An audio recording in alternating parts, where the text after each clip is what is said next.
Yeah. Yeah. Wow. Welcome back to another Thursday of Ooh Ladies First Panel. And that sound gets it right every single time. I'm telling y'all, Thursday is Friday Junior. I'm also like super excited to come on. We was talking backstage.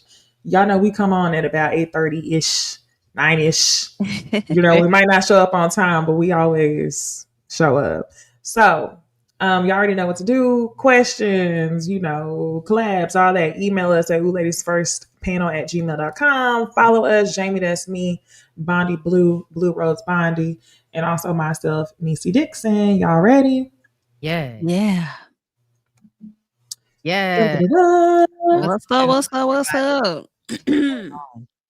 Oh, it feels like you clearing the vibes before we get started. This little light of mine. Mm-hmm. Okay. Shout out to LA Lover in the comments who noticed my title change of the video. I had to update what some of the topics was. I'm like, oh yeah, all of this did happen this week. We got a lot to talk about. Yes. Yeah. Well, anything exciting from this week? I feel like I don't know what my issue is, but for some reason I feel like I can't come on without telling y'all some of my business, but I don't think I have anything to say this week. So I don't have any business to tell. All Yeah.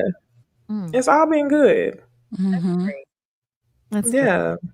I got business. People was trying to pull me into YouTube mess. Oh, Really? Oh yeah, let me tell you what happened. So apparently it's a whole bunch of, channels that cover Love and Marriage Huntsville. Y'all know how they like to argue and beef with each other. And apparently they've been doing a lot more. They've been doxing each other and putting each other information on blast, sending their followers to attack one another. I think Terrence might have been involved in something at some point. So yeah, it's a lot of crazy shit going on. And apparently it was because this YouTuber named T Talks was doing a lot of crazy shit to everybody. So they got T Talks page taken down. Oh. Then T Talks reached out to Melody. Melody reached out to me. I just, said, hey, Tasha's people, somebody lost their channel. Can y'all help do that? They couldn't help. She didn't get her channel back. And, I respectfully moved her into my general folder because, Wait, who you moved to your general folder? T Talks. Oh, okay. Yeah, because I don't. True T. See, I don't even know nobody's name. I'm sorry, y'all. I don't know. Everybody T and talk and everybody's T and talk in a Tay and a true girl. I don't know nobody. I don't know about too many T's. Like Love and Marriage got too many M's. Yes. So apparently, because I did that, everybody was then upset, and then that made Mel and them be going back and forth, and it was like because Bondi had helped, and I was just like, "Hey, bitch, I don't know nothing that's going on. Leave me out y'all mess. Leave me out y'all mess, girl. I don't know nothing about it. I don't care nothing about it. We talking about Love and Marriage Huntsville? Yeah. We talking about that later on. Love and Marriage Huntsville, I'll give y'all even more, of my feelings on the situation. But I was just like, I don't do mess, y'all. Don't pull me into nothing. I don't do mess. And I don't want to do mess. And I will do what I have always done, which is ignore and act as if I don't see things. That's how I don't think that was legally blind. That sounds mean. Because if Mel hit you up about, I feel like it could have been anybody. Yeah. And, because you once had your channel taken down. So if Mel hit you up, of course she's gonna be like, hey, how did you get your channel back? I know somebody. Hey, it could have been a family member. Like you would have did the same thing. Like I'm confused. I would have helped anybody because I don't like nobody out here losing their channel and their money, behind stupid stuff or whatever. Like I just know what that's like. But if somebody is out here harassing people and doxing people, I don't support any of that. I think y'all need to all just stop. Like, I don't know why everybody is so upset about Love and Marriage Huntsville. That's weird as fuck. This is too much. So it was because Mel started speaking on it. That show, I'm telling y'all, people forgot that show came on.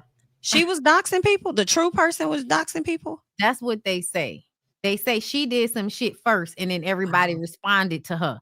And I only know one YouTuber out the whole situation for real. Like I know Empress.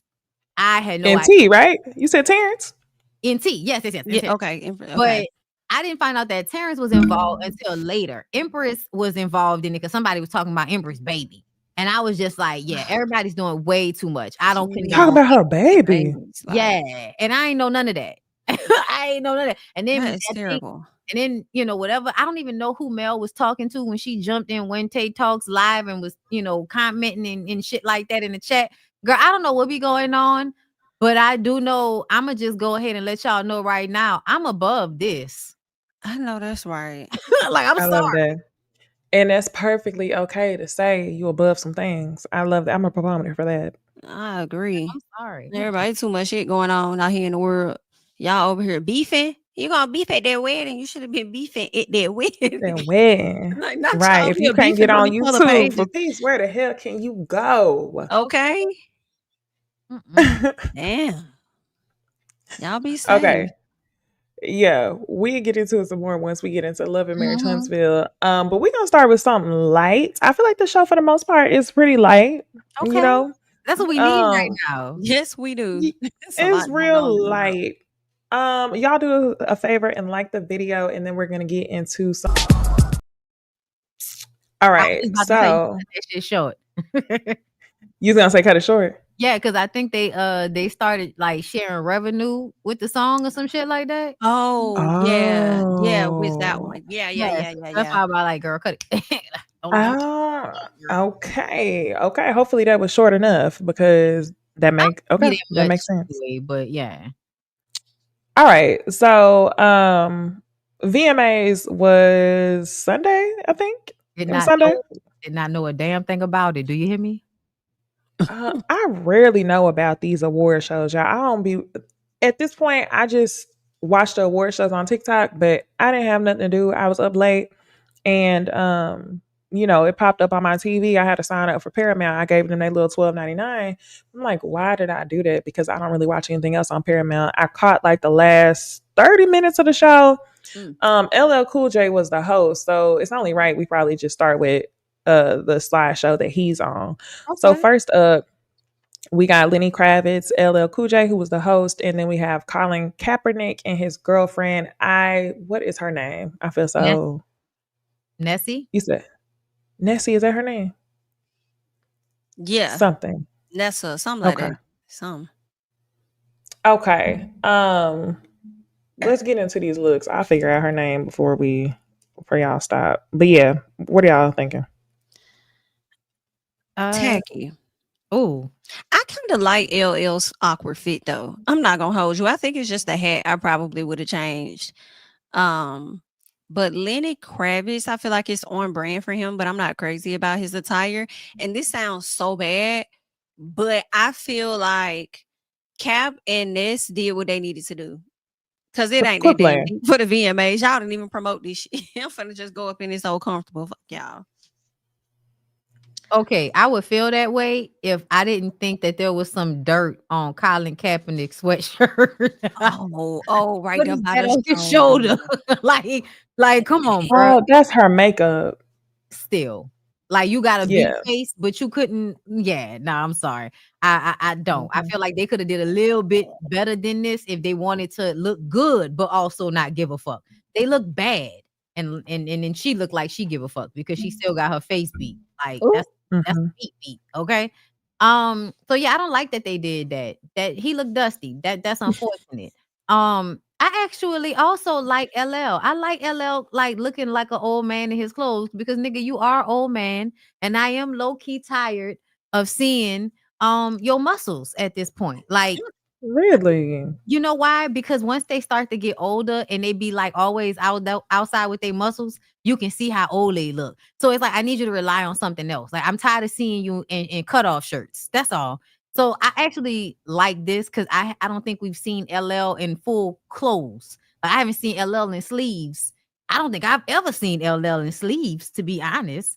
So that's an accomplishment. I like the style though. Like Jamie said, I don't really like the hat, but I like the style of the jacket. And the one thing I don't like, I know the oversized look is in right now because I do love an oversized look, but I do not like extra long pants. I don't like, Mm-mm. I hate that shit. Mm. Please tailor the pants. If you're gonna wear suits, like, and let them be baggy, at least tailor them to your foot. Like, please don't do that. Kravitz. The only thing I don't like Mess. about I'm gonna tell you what I really don't like. Because I like the fits of the suit. I don't like that he ain't got no fucking shirt on. Like, I hate that you feel like you are sweaty and naked under this itchy fabric. Like, you look uncomfortable to me. You comfortable, but you look uncomfortable to me. I also don't like this gathering with the pants that's going on, but I like the color, the tone, the print of that plaid. I think that plaid is beautiful. I don't like the way the pants fit. I don't know what the fuck is going on underneath the jacket. The shoes are nice. All I got. I'm gonna be honest with y'all. When I put this slide together, this was the last slide I put together because I thought that these were all the people who looked a fucking mess. On No shade. No shade. But okay, let's start with Lenny. I think that I mean I have to agree. I like the suit. I actually love a man that don't have a shirt underneath the suit for an award show type of event. I wish that he would have pulled his locks up in a bun. It would have been more like rock star to me. Mhm. But overall, I think the outfit is nice. LL Cool J looks a mess. I really thought that y'all were gonna eat him up. But I feel like maybe y'all didn't because he's LL Cool J and we like him. But his it just feels like a lot. It just feels like a lot of clothes, the sunglasses with in combination with the hat, the baggy pants, the button down that's going way down past the waist. Like he looks so short in this picture, and it's just Yeah. because of the clothes. So I'm not here for that. And then Colin and Nessa, something I just don't understand why they would be doing this unless they had some type of large payout from Nike to wear this specifically, because this is like rage baiting. Because I don't understand why you would come like this with the B face. It's confusing. Mm-hmm. Mm. Well, So yeah, I just thought we would start there since LL is right there. Let's go on to this next slide. It's FKA Twigs, Sierra, and Doja Cat. Okay. I feel like I like it because it's all giving something extremely different, but it fits the costumage of what it's trying to do, right? The Mhm. only person that I feel like is trying to be currently chic is Sierra, and I love it. I'm not even gonna lie. Mm. I love it. I love the red. I love the openness of the jacket, the bagginess. I love the shoe, like, that's nude. Like, I love it.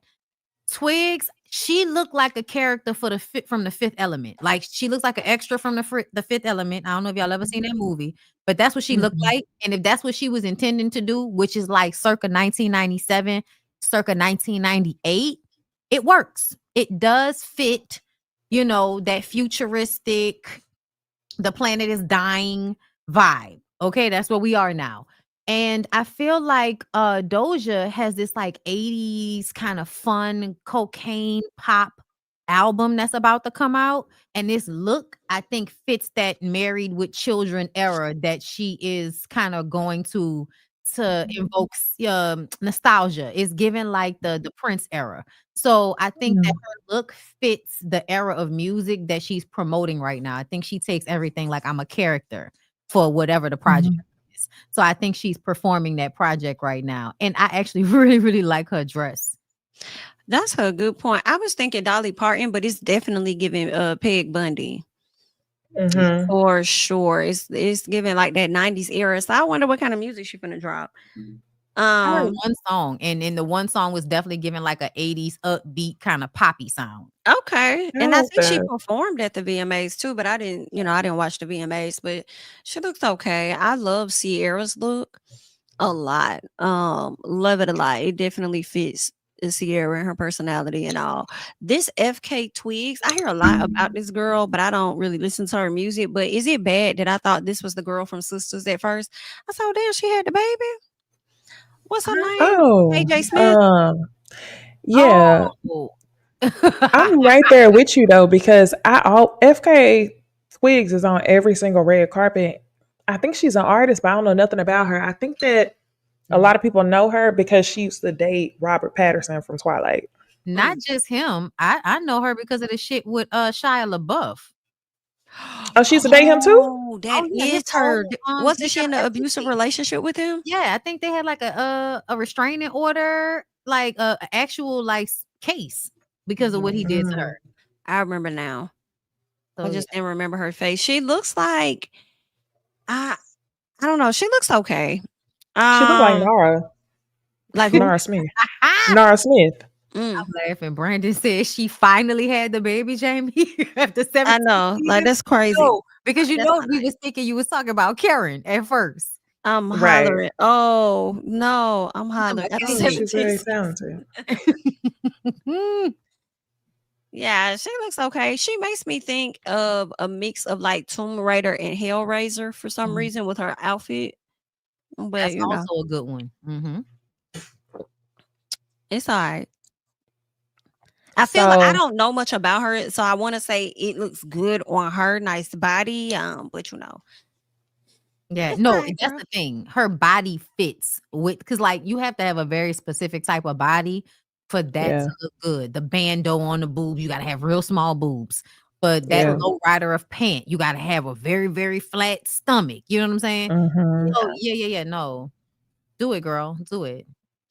It worked for her for sure. Yes, it worked for her. It worked for her. Yeah. Yeah, Sierra looked beautiful though. Yeah. I love the legs. I don't know, Sierra looks good in almost everything she wear. Yes. But Pretty much. I love she really does oversize really well too. Yes. Um, but I love the slick back where you could just see her whole face. Yeah, she looks really good. And then Doja, I really like this look. I'm not gonna lie. I love 70s, 80s retro type of feel, even on the men and the women. And this just feels very like obnoxiously cute. So low key, I'm here for it. I'll tell you one thing I think about Sierra now that I'm thinking about it. Mm. Sierra, like back in the day, people had like a certain energy around Sierra. Like when I was in college, at least, like around the the old days, back when she would wear more baggier styles and stuff. And everybody really used to feel like she was Aaliyah if Aaliyah was gay in college and then got with a man after What? college. Like That is so specific. it is because that's literally what it was like. She had that like baby girl dancing. Like, even the way she used to dance was very reminiscent of the way Aaliyah would dance. Like I remember on the old video, she did this dance move that they would do with their hips that I believe Aaliyah did on a car, just like she did it on a car. So there was like a lot of mirroring in their images at that time. And then, okay, so you go from like boyish, right? But then you got, you go high fashion and you get with Russell Wilson. And to be honest, it's definitely given the mean girls that are almost lesbians have some of the best husbands. Mm. Girl. Listen, y'all can act I like Sierra and motherfucking Alicia Keys wasn't giving a vibe back in the early 2000s if y'all want to. I don't know. I I'm got that from wondering. Alicia, but never Sierra. Yeah, I was gonna say that. I never got that vibe from Sierra, but it's just because people used to say she was a man. Yeah. I would hear that. Yeah. That's why I'm like, well, that's kind of like similar. A masculine woman and them calling that lady a man. Like these are like similar things. Sierra said she was heavily inspired by, and Aaliyah's energy definitely used to give like STEM. So I felt like she was kind of continuing that vibe. Yeah. But I'm not actually saying the lady was gay, y'all. I'm talking about the style. Like y'all gotta really calm down sometimes. I'm not The saying tomboy style. yes, like, and it's how we related to her style back then because she was really, really big. My freshman year of college, I was in Atlanta, and that was when she had first came out. So it was like a whole thing. The gay girls were in love.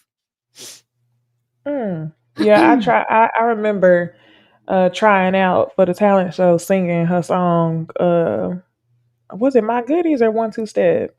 They didn't approve it. They said the song was inappropriate. Which one? My goodies. It had to be my goodies. I think it was My Goodies. Me and my best friend was trying to sing My Goodies for the talent show. And they was like, yeah, no, this is, and we killed it too. It sounded good, but they weren't having it. They were It's so not. funny. Yeah, I was talking about this earlier because I was talking about how like a lot of the studs fashion themselves after Genuine. And like back in the day, it's the baby hair. Okay, listen, whatever. And remember he was at the S Curl and he used to like have suits with the abs cut out. Like I'm telling y'all, like the gay girls followed in a lot of these people's footsteps. It's just funny. I'm sorry, y'all. I'm sorry. I've been drinking. Please excuse me. It's fine. We having a time. It's the best time. Okay. Let's move on. I try to put all the rapper girls on one slide. So we have Glorilla, we have Ice Spice, Lotto, and Sexy Red. Girl, what is Lotto doing? Yeah, I don't like this post a lot from the side like that because I did I end up gotta find another picture. I feel like she about to bust out with a little Mexican, yes, literally. Yes. I loved Glow's look. I thought she looked so cute, something so completely different. And I'm like, these socks she got on definitely fit her. Remember, I think it was last year Jermaine Dupri tried to pull this off with these socks at the Usher Super Bowl thing. Fucking lying. And I'm like, no, stop. Leave it to the ladies. She looks Oh my cute. God. Why would he ever do that? Spice kind of looks cute too. I I agree. mean, the top and the bottom isn't matching, but from like the waist up, like she looks cute. I like that. I like Lotto's look. I love her hair. Her makeup was definitely on point. Hate the Always. side photo of her. And like, what was you thinking? Maybe this was in the middle of her switching poses or something. I got another picture of Lotto I'm gonna pull up. Okay. Sexy Red. I feel like I saw another picture of her that looked nice, but whenever I'm seeing her hold money on the red carpet, it immediately I have to drop it. Like it's Hang the phone a up. no for me. Your skin about to break I have out. to drop it. I can't. I feel like whenever somebody hold the money to their face, bitch, you about to break out. Money is dirty. Child. Yeah. That's her brand though. It is. It The is. It is. gonorrhea lipsticks or whatever she was doing, lip gloss. Oh wow. Young Thug. Yeah. Oh, I wonder how Sexy Red felt about Glorilla putting her in that song, talking about, getting Boy, you know this. sexy. Yes, looking at it. Because they do say them motherfuckers do look like brother and sister. I'm not even gonna lie. I think she look good though. Ooh. Red look good. Oh, Sexy that's Red, where they got that Young from. Thug. Yeah. Yeah. Tattoos in the face, Okay. glasses. Ooh. That niggas look alike. Wow. But no, I think Sexy looks good. The red dress is cute. Her body is giving real tea, real slim. She, she bow-legged, but it's okay. It's definitely giving, I don't know. It's giving Fredericks and Hollywood. Do it, girl. Lotto is a straight up but I don't know who, I don't know why. I gotta show that other picture because it do look better. I actually liked Lotto's look. Okay. My God, the difference Yeah, of she poses. did that. I know the difference of pose to make. We didn't know what the Why fuck that sound like looking Jet at. 2 Holiday? My God. Nothing beats a Jet 2 holiday. Listen, Yeah. so she looked good right here. This makes sense. I think also how light was reflecting on the dress in the previous picture made it look like it was a different like print. Yeah, this didn't look good on a red carpet. Some pictures don't look, some dresses don't look good on a red carpet. She's in a room where the tone is similar to her dress, so it's being reflected back. On that red carpet, that shit probably clashed. I actually like Ice Spice. I think the hair is super cute. I like the bodice, and I like the contrast in the skirt, and the fact that it is giving picnic blanket. I ain't gonna lie, I like it. I think she looks really cute. And I love Glow. Oh my God, like it's everything. I love the cape. Like, bitch, you like a ghetto superhero. I love it. Glow trying to Yeah. get them Cardi bags. I don't care what nobody's And I saying. want that. Glow, like I'm trying to tap into that fashion era. Like, see me as her. I know that's right. I want that for her. And you know what? I gotta say, I was on her nose when she got that surgery done. What But now? Can I, we get a close up? you said what? Let's get a close up. Let's look at it now. Yeah, she does not look bad. Like, you know what? I'm not even, now that I think she might have just posted her nose too Too soon. soon. Mm-hmm. Because now that I can see her face and I'm about to share screen, I still feel like she retained some of the blackness of her nose. Um which is a great thing because I always feel like when you if somebody gonna get their nose done, like I still think you should look black. Let me take this off. Um and it doesn't look as bad as what I initially was thinking. Even this picture don't even feel like look, she still has the width of her nose, which was the largest thing for like Hmm. that's a wrong word to use. The biggest thing for me was that she kept the natural width of her nose because that's what fucks it up. Yeah, But I don't. Yeah, it looks good. yeah, there we Oh, go. here we go. Here we go. It looks good. Yeah, no, it's definitely giving. I went to somebody who did a black girl nose job. Mm-hmm. Don't have me Yeah. up here looking like Tamar. I'm sorry. A Yeah, her nose muppet. looks great. They said I look like a muppet.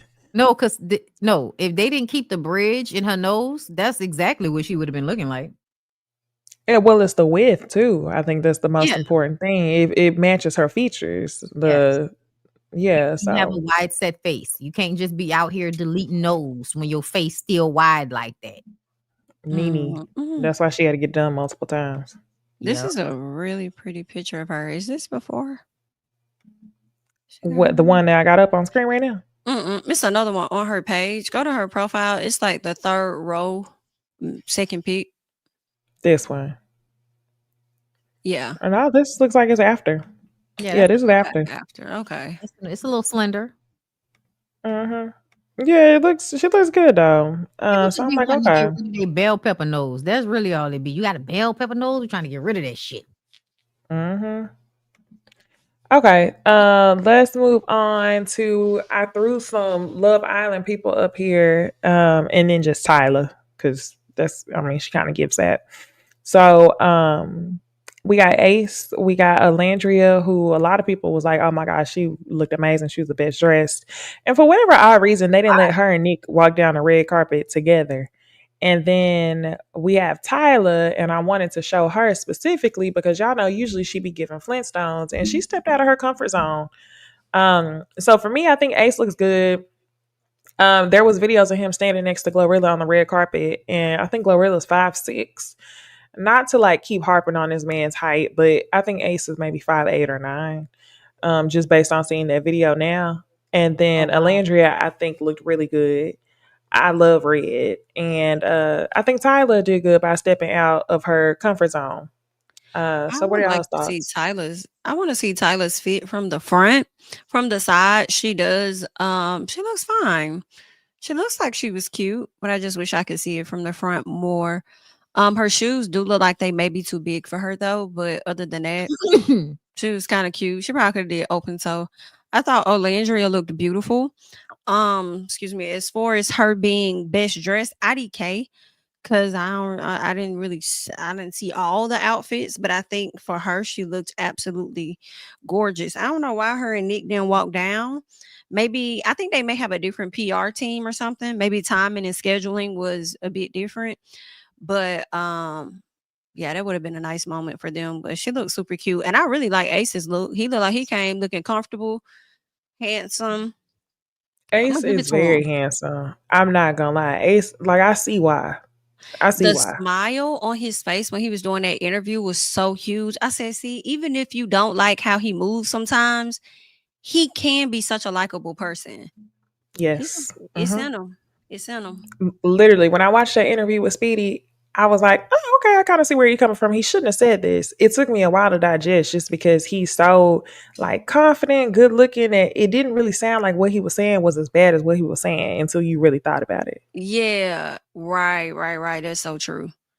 It was like, damn, Ace, why you do that, bruh? Mm-hmm. It's crazy. I didn't watch Love Island. Y'all know I didn't watch that. So I don't know these people. Okay. I think the man looks okay. He looks fine. Ace, Yeah, him. He looks fine. He looks fine. Like, y'all know who I think he looked like, low key. who he look like? I ain't gonna say it, but y'all know who he looked like, right? He looked like Oh, Will to me. yeah. That nigga that's about to go out of town. Yeah. He looked like who? That nigga that's about to go out of town.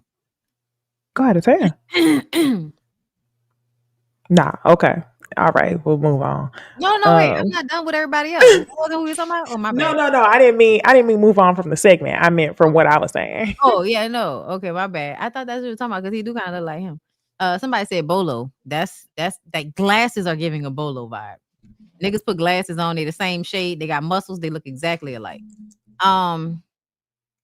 Okay, I looked at the Olandria girl and y'all know best dress.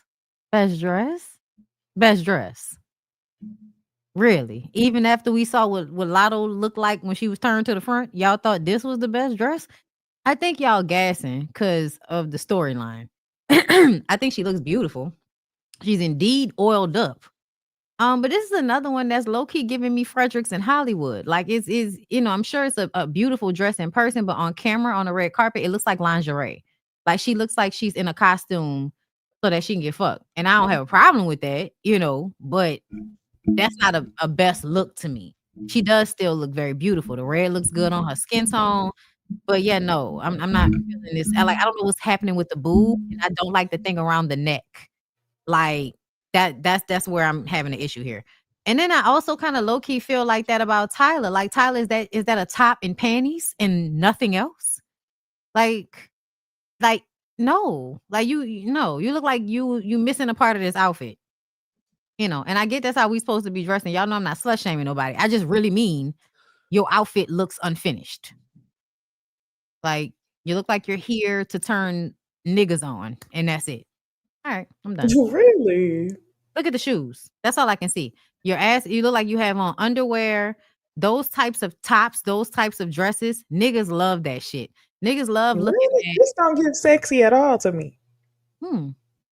What, Tyler's fit? Yeah, no. Nothing about this reads sexy at all. I feel like it kind of gives a little sexy to me. When I'm looking at it from the front, I'm looking at pics of her on the red carpet. I need to see the front. I'm looking at it from the side, and you look like you have on a top with lace underwear and those heels.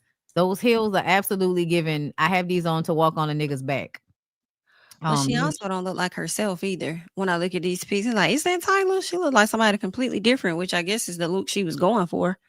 Yeah, she's trying to get out of that make me sweat, make me water vibe.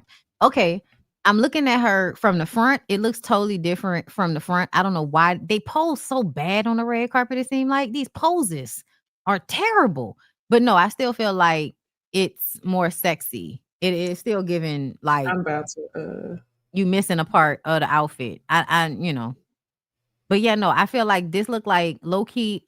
You know how somebody wear an apron with nothing on under it? That's what she looks like to me. She had on an apron with nothing else on under it but some lace boy short underwear in a sexy black heel. Like, yeah, it looks cuter from the front, but it's still for sure. It's it's still giving. This is a costume to get fucked in.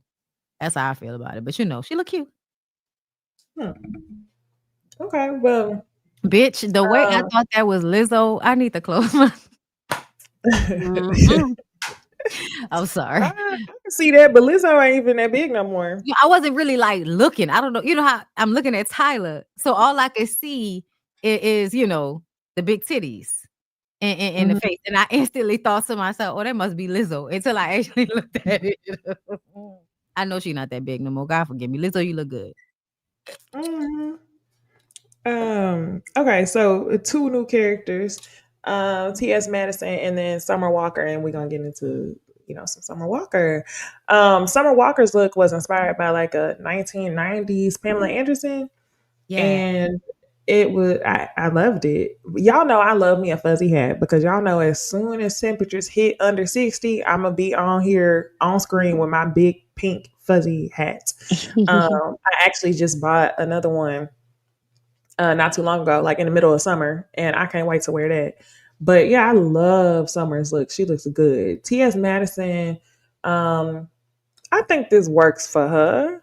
I'm not. It works for her. I'll leave it at that. It works for her. I thought TS looked nice. I do agree. I think it works for her. I actually did not like some of the pictures I saw of Summer, but when I look at this photo here, I think she looks really cute. I think what was throwing me off was the thing going around her hips, even though her hips are already wide. But I think the angle that they took this photo, she looks cute. She looked cute. Let me give I it to agree. her. I agree. I do feel like some of the angles I was seeing, I was like, bitch, why do you look so deformed? My God, today. But here, I do feel like, she looks better. And I do like the outfit. I just don't like sometimes how exaggerated her body looks. Because yeah, that just looks weird to me. I'm sorry. But yeah, no, I still think she's a beautiful girl. This looks like money. TS.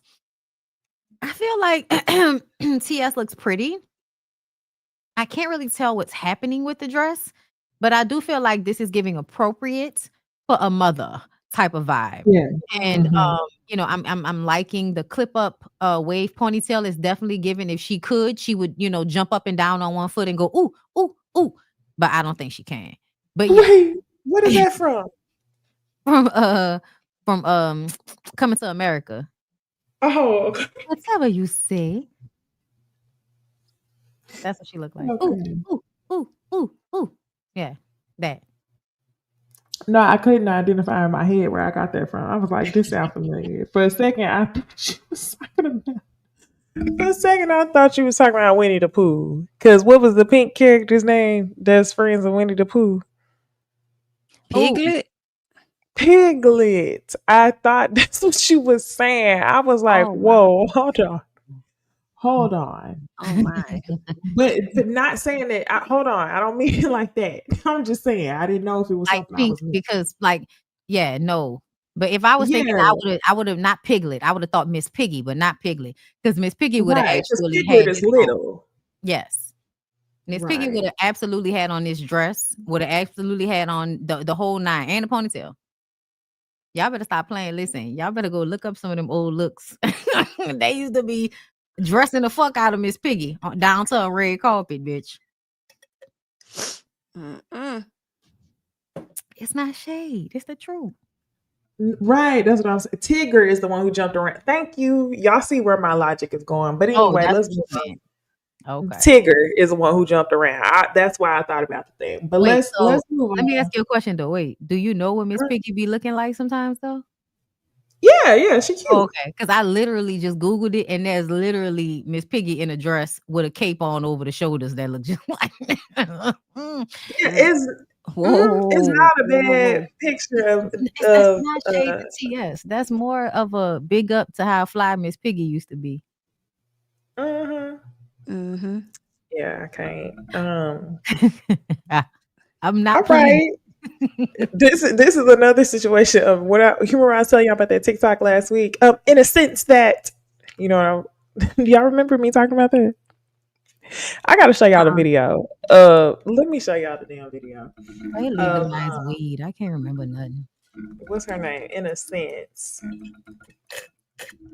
and then y'all will understand what I'm Nigga said saying. nobody is safe. Are we going in like that? This is so like No, unintentional. exactly like no, we don't mean it like that. We're not trying to go in like that, but this is one of those moments. And if y'all don't know this TikTok, y'all should know the TikTok. So let me play it. A lot of Latinos here in this country Oh my God. that the immigration problem is a problem and it does need to be addressed and it does need to be fixed. Interesting. But making those comments, those racist comments, do not help. And if you kick every Latino out of this country, then who is going to be cleaning your toilets, Donald Trump? Oh, that's no. In the sense that you know what I mean, like when I'm saying there's more jobs to be in LA, they always but they don't. Latinos are not only No, only I people didn't mean it doing like that. Come on, no, I would It's never like, mean it. I didn't mean it like that. I'm not. I'm literally on the racist white lady side at this point because y'all know exactly what the fuck that lady meant. Stop playing. Exactly. So anytime somebody like does not understand what I'm saying, I always end up saying in a sense that but to get on with it, Okay, y'all, I got you. I got you. in a sense that because it's like, whoa, hold on, wait. But let's keep it on the red carpet. Summer Walker debuted her new guy that she walked down the aisle with. We don't know if this is her man, her boyfriend, sugar daddy, who knows what. But she took to Instagram and her caption said, "F my type." So yeah. What do y'all think about? I don't even know if I want to call it a stunt because this might be her man. I was wondering if it was the stylist because in one of the interviews, I think they asked her what she was wearing, and she mentioned somebody's name, and they asked him, "So you must be such and such," the person's name that she said, and he was like, "Yeah, something like that." So I'm like, "Okay, is this the stylist or is this your boo?" Not sure, but if this is somebody she's dating, I feel like, in my opinion, I just feel like date. Okay. I feel like date, do what you want to do. Don't know how many days you got left. So get a variety and date whoever the hell you want to and go from there. Because obviously Days her that he type got wasn't left. working. Well, I mean, even her, because people getting up out of here regardless of how old. So I'm like, date who you want to date. Yeah, people Go and end up. experience life. Mhm. Yeah. Um, I love a stunt in a show. I also love a woman that can like lie under an old white man and let him do his business and then have a very soft life because of it. Like I love women that have the capability to do such things. I don't have that strong of a constitution, but I respect it. And so Lie under a old white man has me stuck. so whether it is, a designer and we just, we stunting and showing, or you actually out here sugar daddying for a elder white man with a good head of hair. Mhm. I don't begrudge you either way, young black girl. Live your life. Yeah, I'm not gonna lie. When I saw this, I was like, "This girl stay trying to stress me out." I love Summer Walker, but every time something comes up, I'm like, "Why? Why you be trying to stress me, Summer?" Because one, it started with London on the Track. You had a baby with him, and you got Larry tattooed on your face. Now it's this older white man, and I know you're just trying to explore and have a good time, but I don't know. I'm hoping this man is just a friend, just a designer, because I'd be like, girl, the friends you don't know what to expect. I love Summer Walker, so I just don't know what to expect. I'm like, she is stressing me out. Hopefully this works. Baby, this man so happy to be on this red carpet with this woman. Yes, just the way he just look that smirk on his face. He keep looking at. Okay, good for her. Um, but yeah, so I guess we'll see. She said F my type, so I don't know if that means this man is gonna stick around or what. So, speaking of men sticking around, this would actually be an excellent segue to go into Miguel. Mm. Y'all remember Miguel was married to Nazanin. They were together for 17 years. I think they were married for like 2 or 3. And recently, people were talking about him posting his new baby. I think they've been divorced for maybe 2 years now. And he just posted that, him and his partner celebrated the 1 year birthday party of their child. So people are just like, that's crazy. Here go a couple posts. The way men like Miguel will waste your time should be studied. Miguel having a baby after stringing his ex along for like 15 years is so sick. I'll say this much. And I also wanted to show y'all his new girl, because a lot of people are comparing the new girl, because the new girl do not look like Nazneen. It's something out of the box. But to me, I feel like they still kind of are the same type. Y'all tell me what y'all think. This is the baby mama.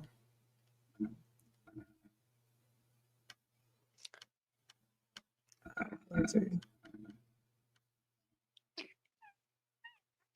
Yeah, I saw her the other day. I don't know why I was like, that was interesting. Mm-hmm. I don't know. I Yeah. wasn't expecting that. I just wonder what drew him to her. Mm-hmm. You know, He giving us some Usher teas. You just switch up your whole type.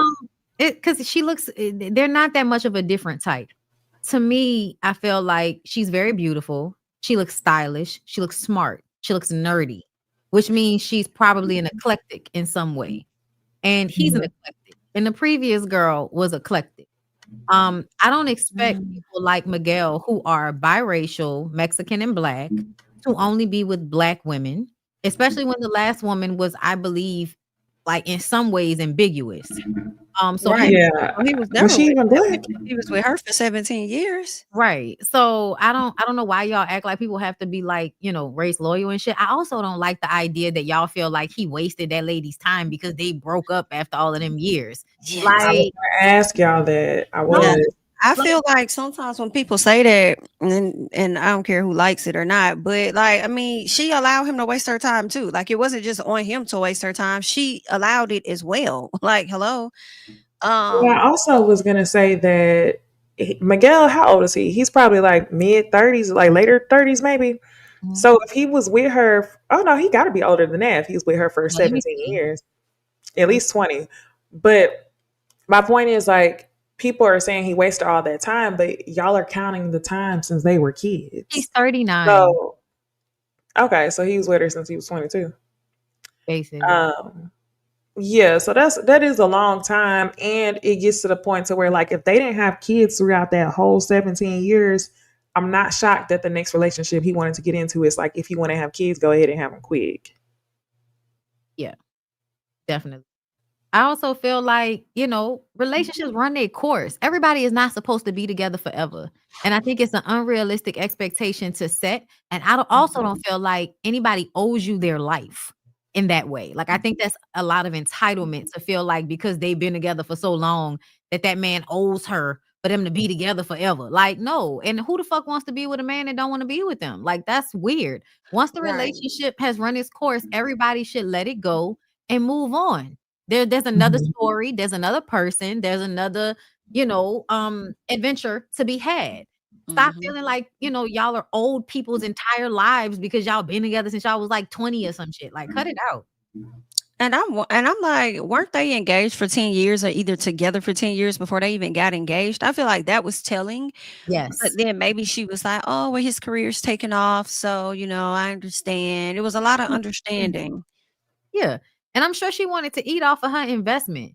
Like, that's another thing. Y'all know how that be. Niggas I be would. artists and you be making sure they good and that they got food in their fucking belly and they using your car and all of this. You know what I mean? Like, you never know how much a woman has put into a man's success before he, gets on. And to be honest, if them marrying so that she would eventually be able to get what I feel like she would probably be old after a 20-year relationship with a man, yeah. They got married so she could get what she's owed out of the investment.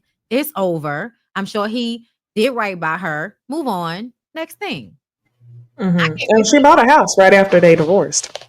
Yeah, she's all right. And some rich man gonna come and take care of her. Like, she one of them women, girl. You can get somebody else that'll be even more money. I love Miguel. Y'all know me and Lyric song is a Miguel song. Which one? If you be the cash, I'll be the Oh rum. yeah. Sure thing.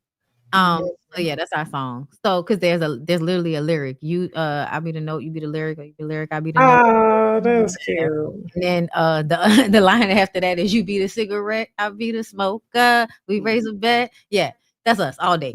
That's cute. Came out That's the cute. year That's we cute. got right when we got together, that song came out. So yeah. Okay. So, yeah, I love me some Miguel. I can't wait. Plus, yes, that album with how many drinks would it take you to get with me? That's the Kaleidoscope. Yeah.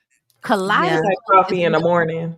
that one too. Like That he's a man, boy. listen, he's a Got great some. artist. I love him. He just dropped a new song though. I'm not feeling the new song, but he just I haven't dropped it. listened to it yet, but yeah, the new album is gonna come, so I can't wait to see how that goes. But to me, nothing has topped Kaleidoscope, low key. Like as a whole project. So I think we all on the same page when it comes to that. It's like, oh well, relationships end. Yeah, I think that people are so used to women being slighted in some way that that's what the narrative Automatically. is trying to be made to be. Okay, so the next thing I want to get into is Keke Wyatt. Put a finger down if you were diagnosed with cancer as a teenager and your parent decides to publicly announce your diagnosis for personal gain and attention, but behind the scenes saying that your diagnosis is karma for you being a part of the alphabet mafia. And if they'd known that you were going to turn out like this, they could have kept their money. Publicly. Okay, so what he's saying is basically he's describing what sounds like his mom is being homophobic, saying that the reason why he was sick with a cancer diagnosis is because he was gay. So Keke responded to that in a way that sounds about right. When I saw her respond, I was like, oh yeah, she did exactly what the fuck he said. And this is what she says. She says, I will publicly address this one time only. Dot, dot, dot, dot, dot. I love my son and I love all of my children. I love all people. All lives matter as. Anyone who truly knows me and understands there is not a homophobic bone in my body. Like any parent, every day is not sunshine, but my love for my children never changes. I kindly ask that you respect our family, keep us in your prayers, and allow us the privacy to move forward in peace. Love y'all, Keke. So yeah, this first comment for me, love you, Key, but your son invited us in on y'all's personal business, and we respect his story because only he lived it. So, what do y'all think? Do y'all believe what the son is saying? Yes, Absolutely. without a doubt. Like Kiki is an unwell person as far as I'm concerned. Y'all know I've been saying for years how I think she had those children out of like a selfish need to fill a void inside of herself. And then once we like really had a good look at her mammy on that last reality show that they had, it all came together. Cause child, ain't nothing gonna fuck you up worse than a racist white mama with lip liner that's eyeliner that fuck black men. Like ain't nobody's worse than a short or a hard hairstyle having white woman with eyeliner as lip liner. Nobody is harder to get along with. So I just feel like when you add religion on top of that type of dynamic with white women being with black men, but also kind of hating black women on some level, because people really assume that because you like black men that you like black women. But a lot of the times, white women and black men are together to spite their respective parties. White Yep. women are with black men to piss off your white daddy that didn't give you any autonomy. And black men are with white women to piss off black women that continue to make them feel inadequate. So, here we are.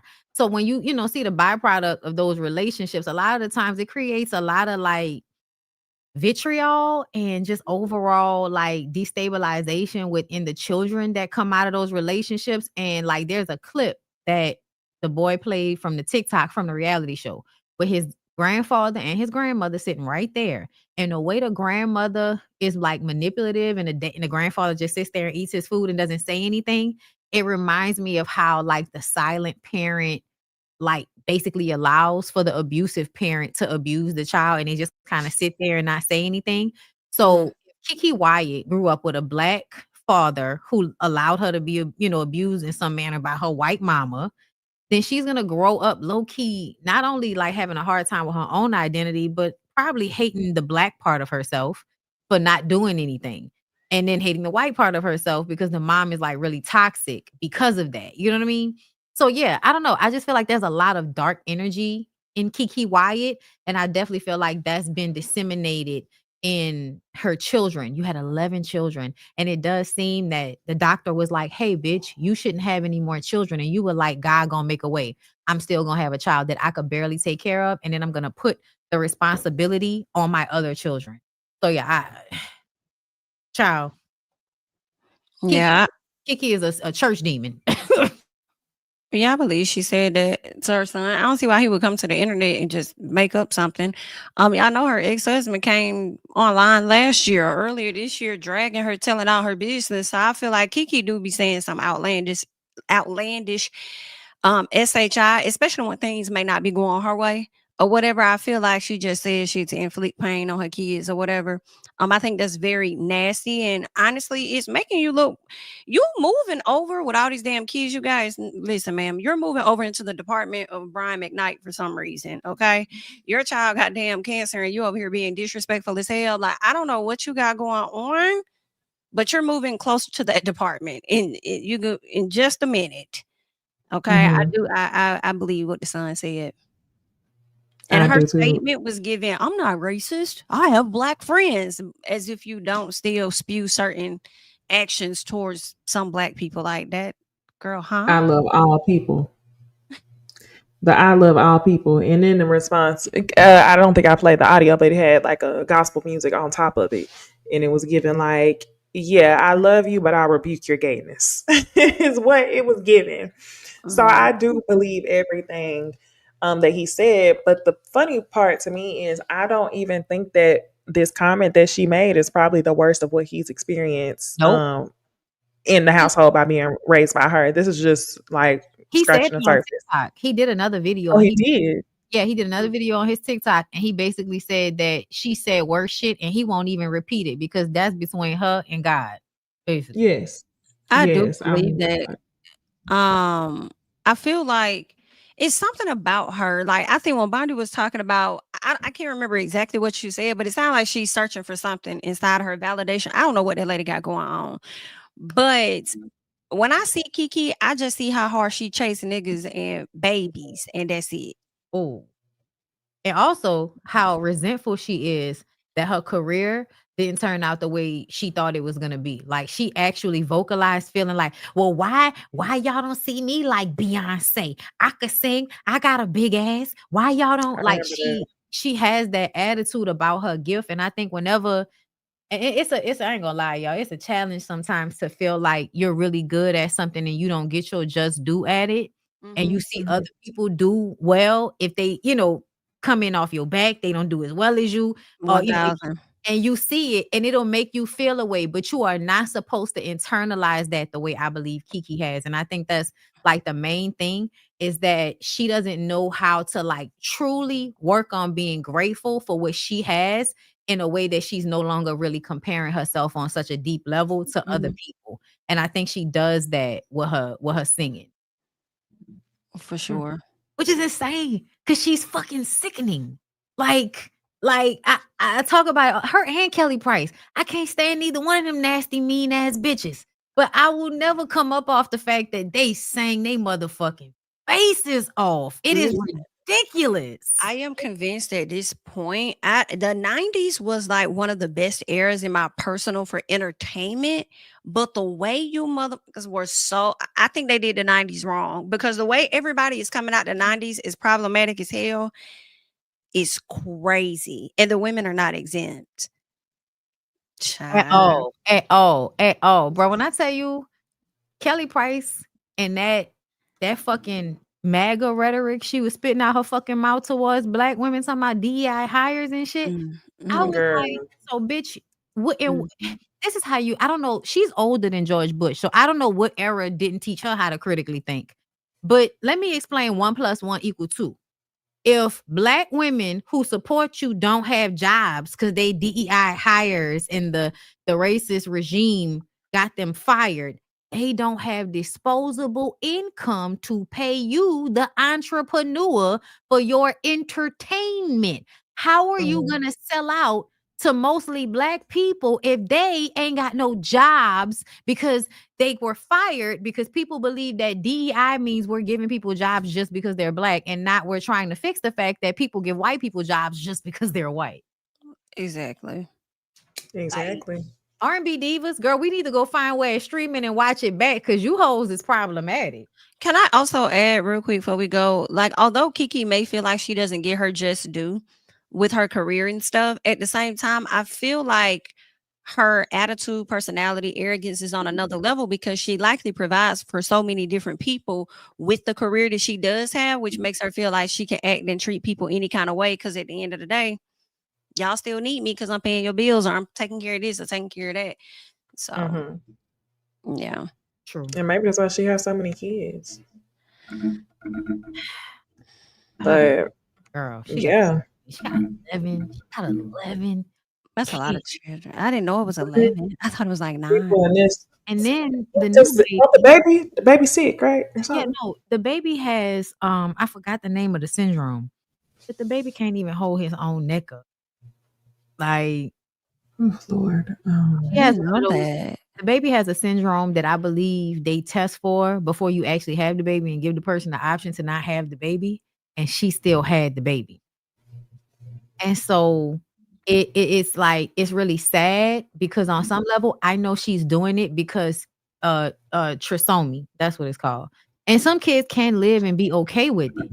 But in my mind, I feel like Keke enjoys having children that are sick because she can get sympathy and empathy off those children being sick. I'll never forget when she brought that baby on stage. That baby was still very, very young and sickly. And she brought that baby on the fucking stage so that she could sing to him in front of everybody. And I was like, but it's a club like full of people in a tight space. This air is not clean enough for this little sickly baby. And you could tell she was doing it so that people would empathize with her. And so now when she wants to go and perform and she wants to go and sing, it's her other children that have to be responsible for that child that can't even hold his head up. Like we talked about this, I think last year or 2 years ago. I remember this. So, it's just a fucked up situation to me all the way around because I don't think she think about those other children when she be making these decisions to bring these men in because she, she go through man after man after man, girl. Right. All right, let me read this super chat. Crystal says, "Hey ladies, I love y'all back. Congrats on 100,000, Jamie. Thanks for getting me through this 6-hour car ride back home. 6-hour ride back home." Oh, thank you. Wow. All right, y'all. Now, we got some more gossip to end the show with, but we're gonna get into some TV talk first.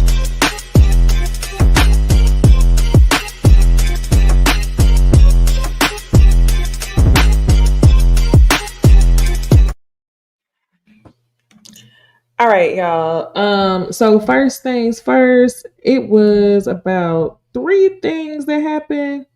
No, it was 2 things that I wanted to talk about on Love and Hip Hop Atlanta. I might be missing one. Okay, number 1.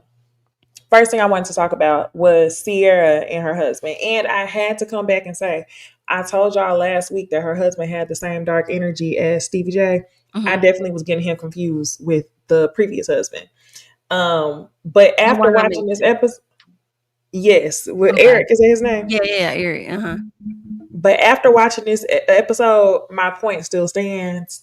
That man don't want her. Are you shocked? I'm like, he don't want her. Absolutely not. No, that man. Honestly, I think that man hates her. If I had to be completely honest, Sierra's husband. The one she's been fooling since high school. Yes, I've seen it too. Yes, hate her. He looks to be gloating at the way she's falling apart. That's what it looks like to me.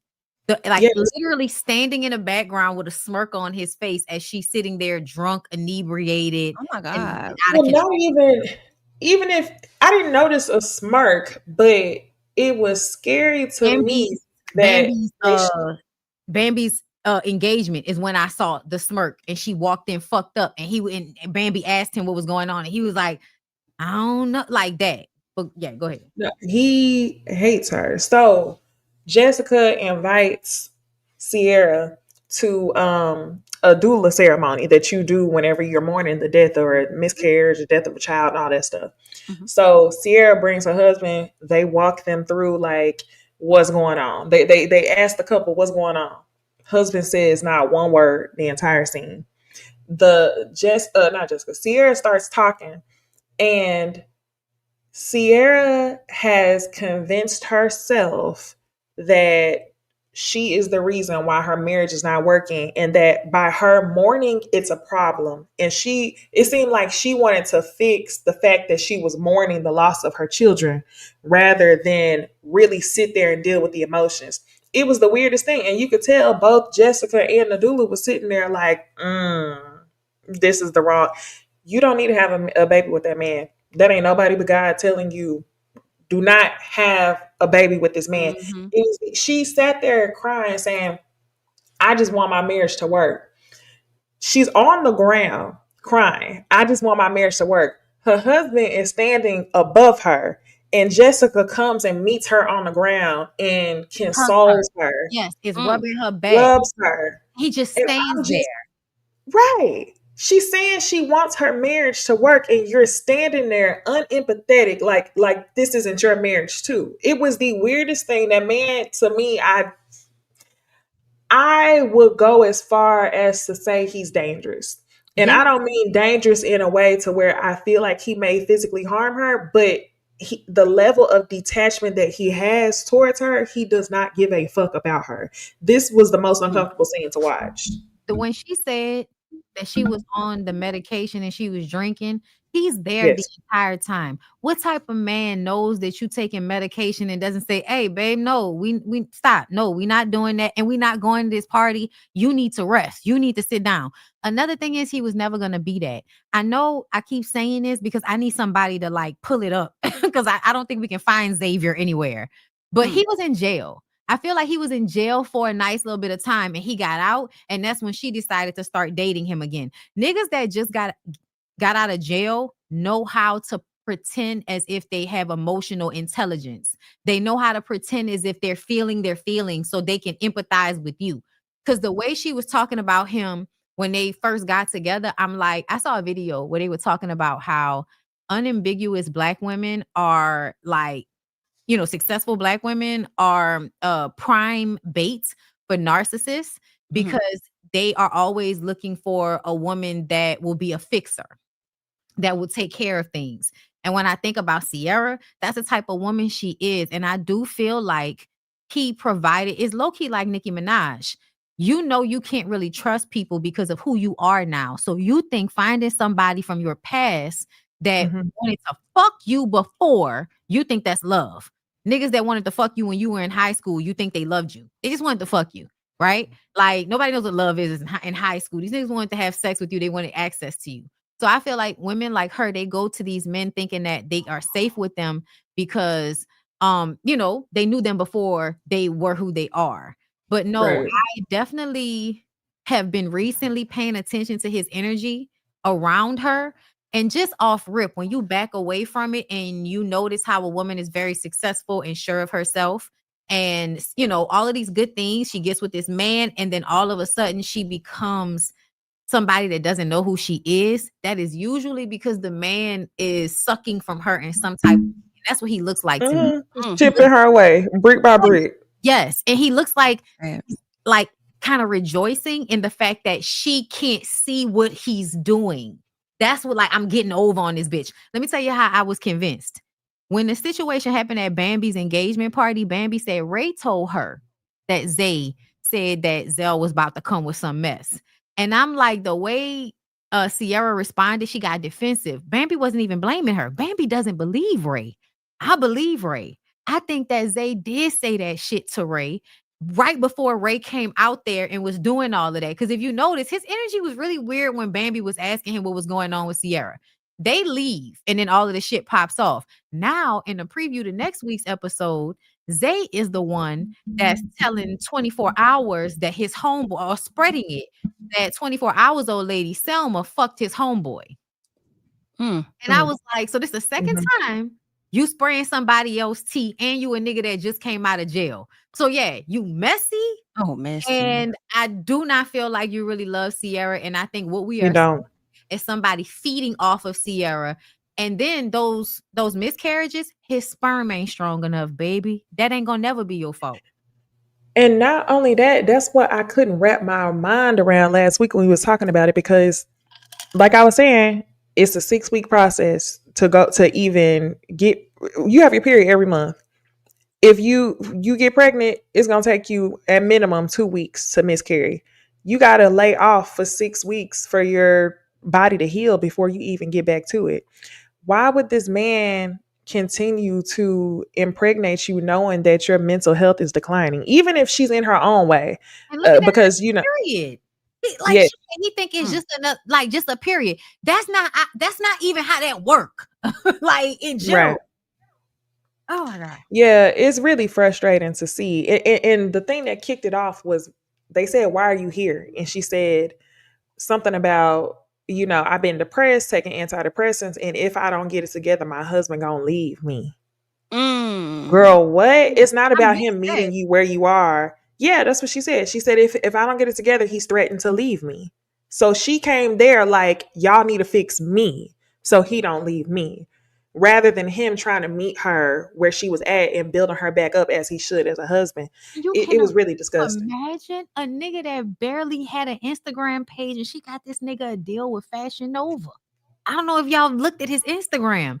His Instagram is him in outfits, and you could tell that this is something that she's done for him. She putting money, like he's dressing, the clothes he wears are Fashion Nova fits. I was just like, she got him that deal. There's no other way around it. She be posting them in these little cute curated outfits. And I'm just like, Sierra, we knew you was doing this. Like, we knew you was doing this because you was rushing into the relationship. So you popping up married and all of this because you want so badly to be in love. Like, her way. I get it, but it's so sad. It's so sad. I think Sierra seasonings is off the fucking chain. Like, I can't tell y'all enough how much I use Ghetto Girl Eat Seasoning, bitch. It is so good. And she just came out with a whole bunch of new ones, like a Mexican version that I haven't tried yet, but I am gonna try. And she did like a bold flavor to the normal, flavor that she already has, y'all, which is really, really good. You can season anything with her seasonings. So I literally go up for her because her product is actually amazing and it's really good, and I buy it in bulk.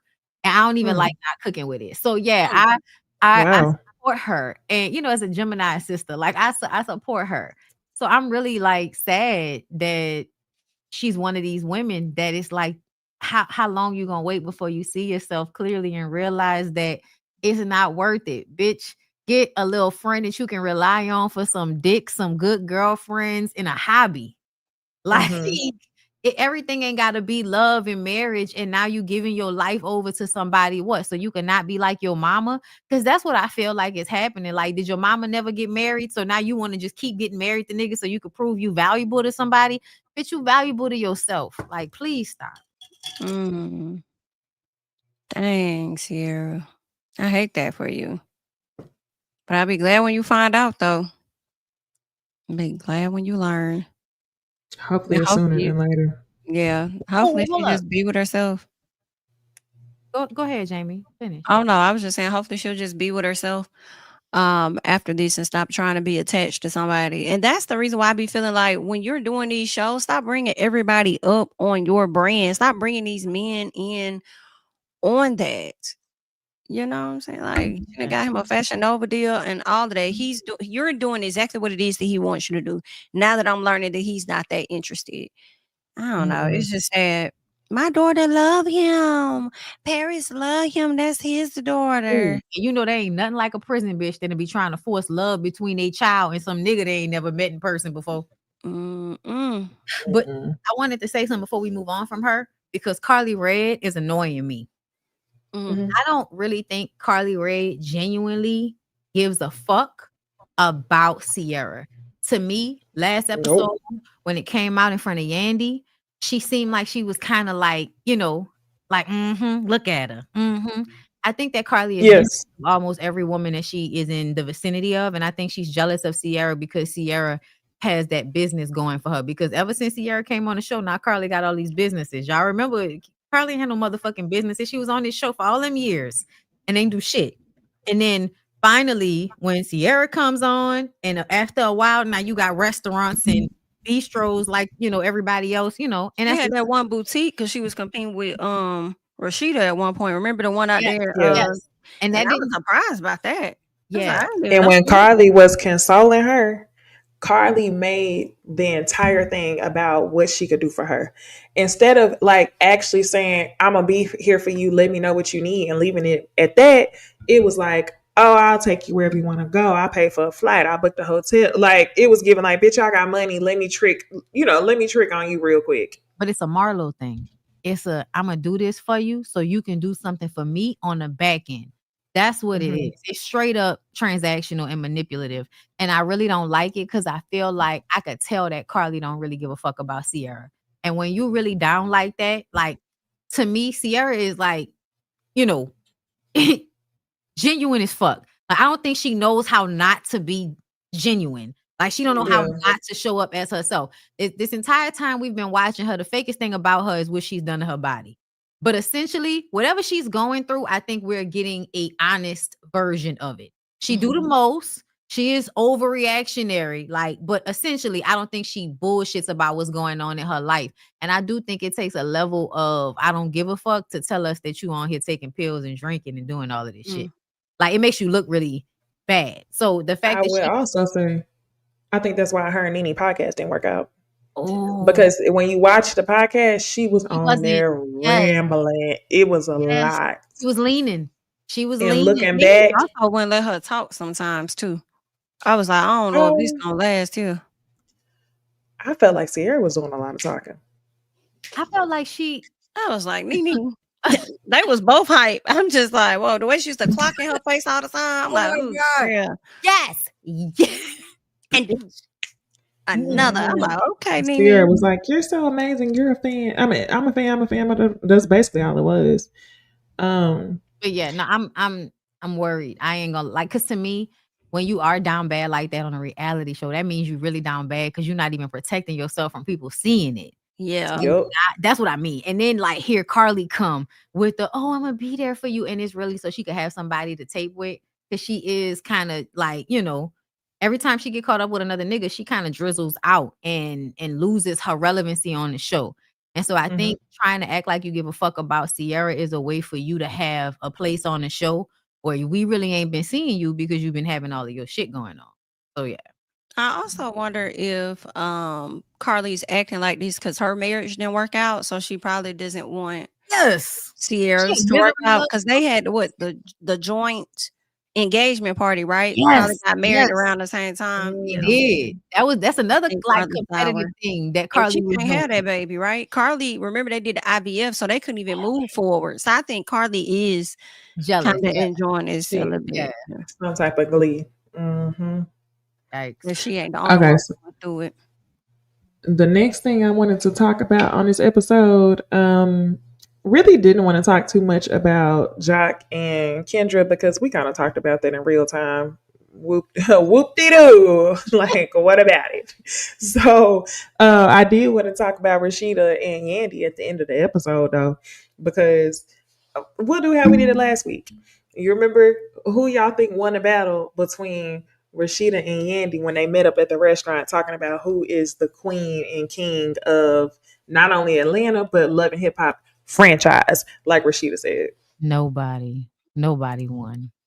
They canceled each other out as far as I'm concerned. They both done such incredibly embarrassing shit that, okay, let me just say it like this. Yandy, you have now 2 times admitted that it wasn't Mendices that was DMing that girl. It was you. And I feel like never before in the history of niggerdom has a woman admitted to the cheating that was taking place between her nigga and somebody else. Like, no woman has ever said, oh, wait, no, my man wasn't cheating on me. It was me.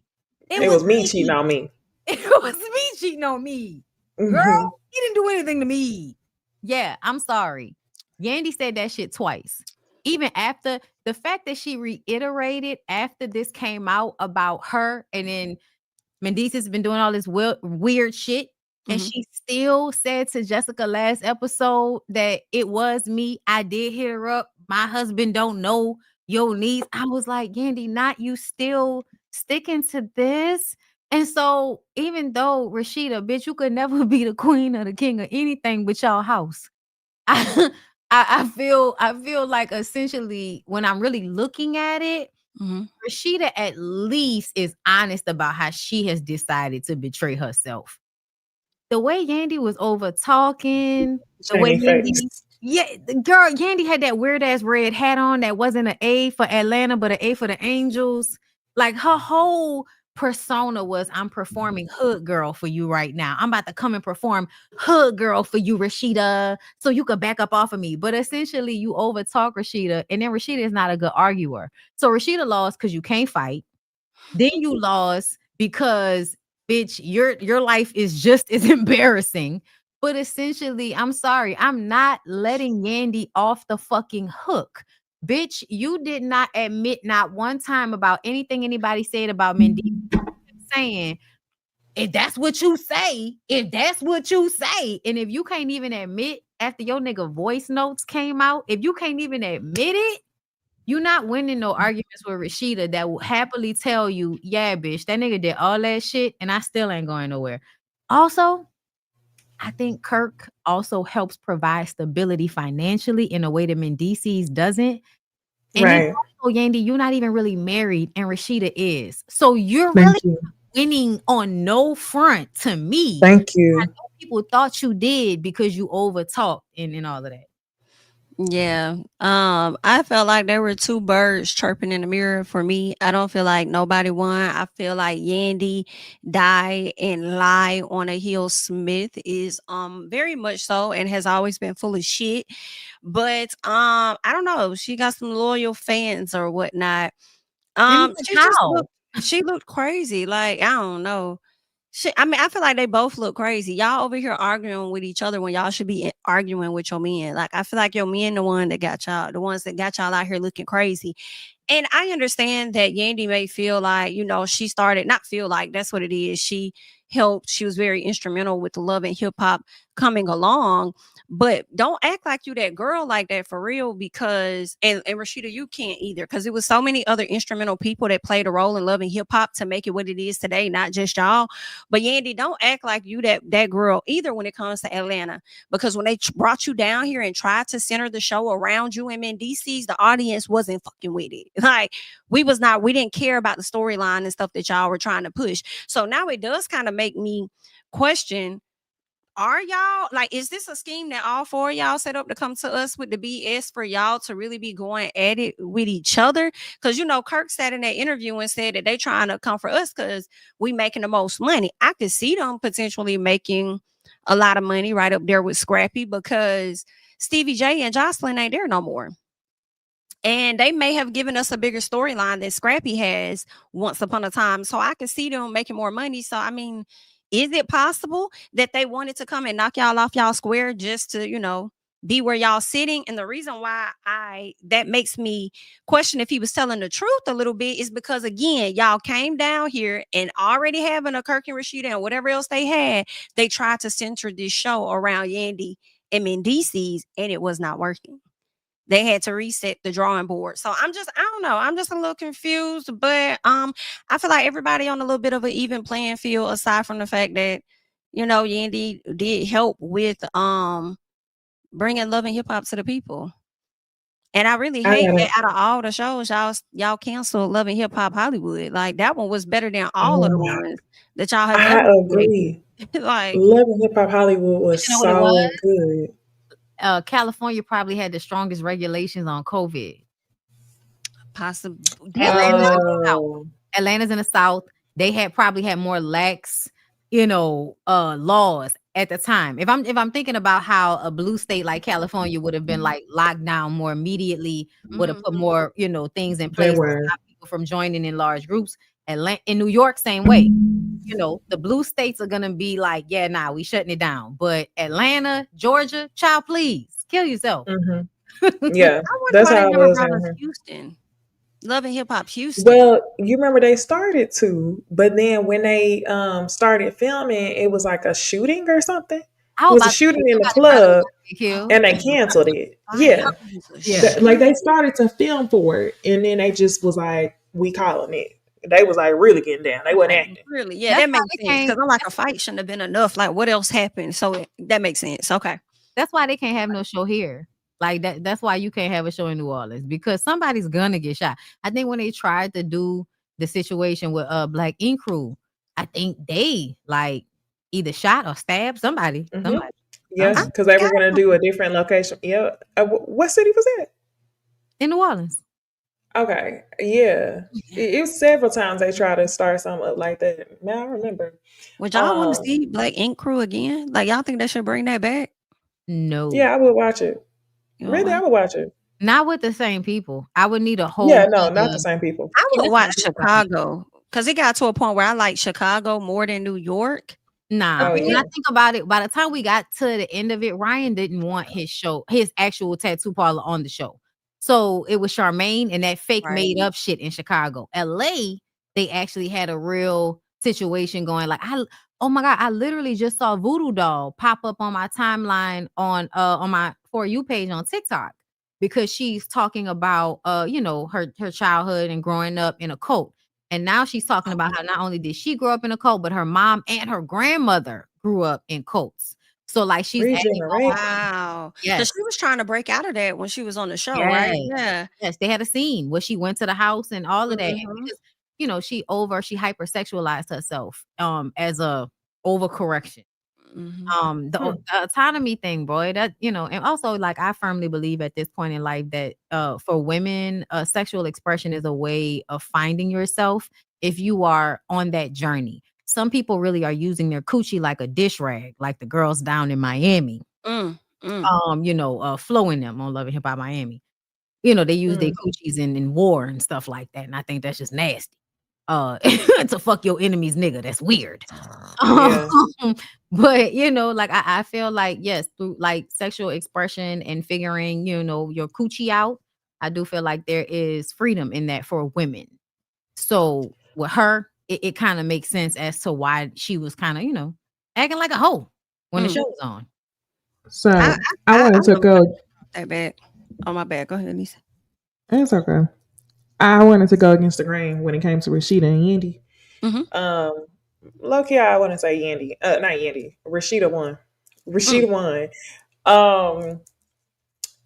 I just, it's no way that scene was fake, because the way Rashida's hand was shaking when she was talking, that lady said, No, was she the um, table? I'm not gonna do this with you. I'm not gonna do this with you till you do right by me. That's what she was looking like. This weird ass shit that you do. It's like, No. And it was also comical because it was so many times during that argument that Rashida lightweight was freestyling. Like, everything she was saying was a freestyle. And I was like, oh no, you really do this. Like, girl, we be sleep on you. You really do this. 'Cause, like, no, she do, because Yandy had said something like, oh, you were laughing.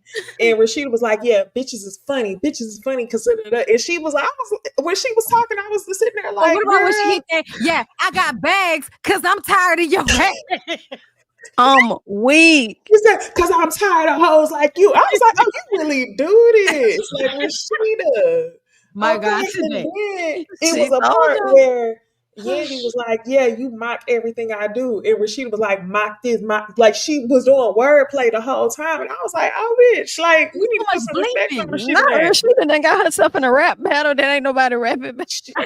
I'm telling y'all, watch it back. And Nobody Rashida rapping. was lightweight I'm watching it back. freestyling. I'm watching it back. Please watch it back. And I It's was cool. like, oh shit, like, okay, let me put I'ma it tell you, on, make it want to I felt like at first the way Rashida was talking, I felt like Rashida wanted to have a I talk, you talk, I talk, you talk. Yeah, she And did. to me, that's what I really wanted. The way Yandy just started to like steamroll and over talk, I was like, it's obvious you just trying to hide the facts of the situation by not allowing anybody to hear what either one of y'all are saying because y'all are talking over each other. So at some point, it was like, I know y'all thought y'all ate with this, but it doesn't even go into the upper echelon of arguments on Love and Hip Hop Atlanta history because we couldn't even really hear what y'all was saying. That's why I'm like, I wish I would have heard some of this shit.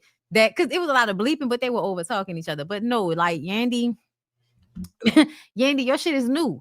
To me, Yandy also lost when she brought up that old ass video from season 1 or 2 of Kirk in the girl. We have the footage.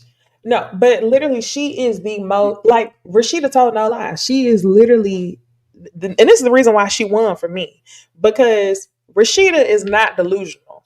We may disagree with the dumbass shit that she does with her husband, but she's not delusional. She said, "This is my man, and I'm gonna stick beside him. And if that's what you're gonna do, and y'all gonna decide to share a baby mama together, that is fine by me, right?" And she never said he didn't do anything that he's done on the show. Like when it happens, she never denies it. Like Yandy be denying shit. Yandy was sitting up in that conference room on a fake conversation for one. Like Rashida pulled up. They pulled the receipts. The phone was not plugged in, right? Next, we're going to get to the fact that you had a whole ass wedding for a man that you're not really married to, but you so delusional that you went and got your last name changed to be his last. This is a whole nother.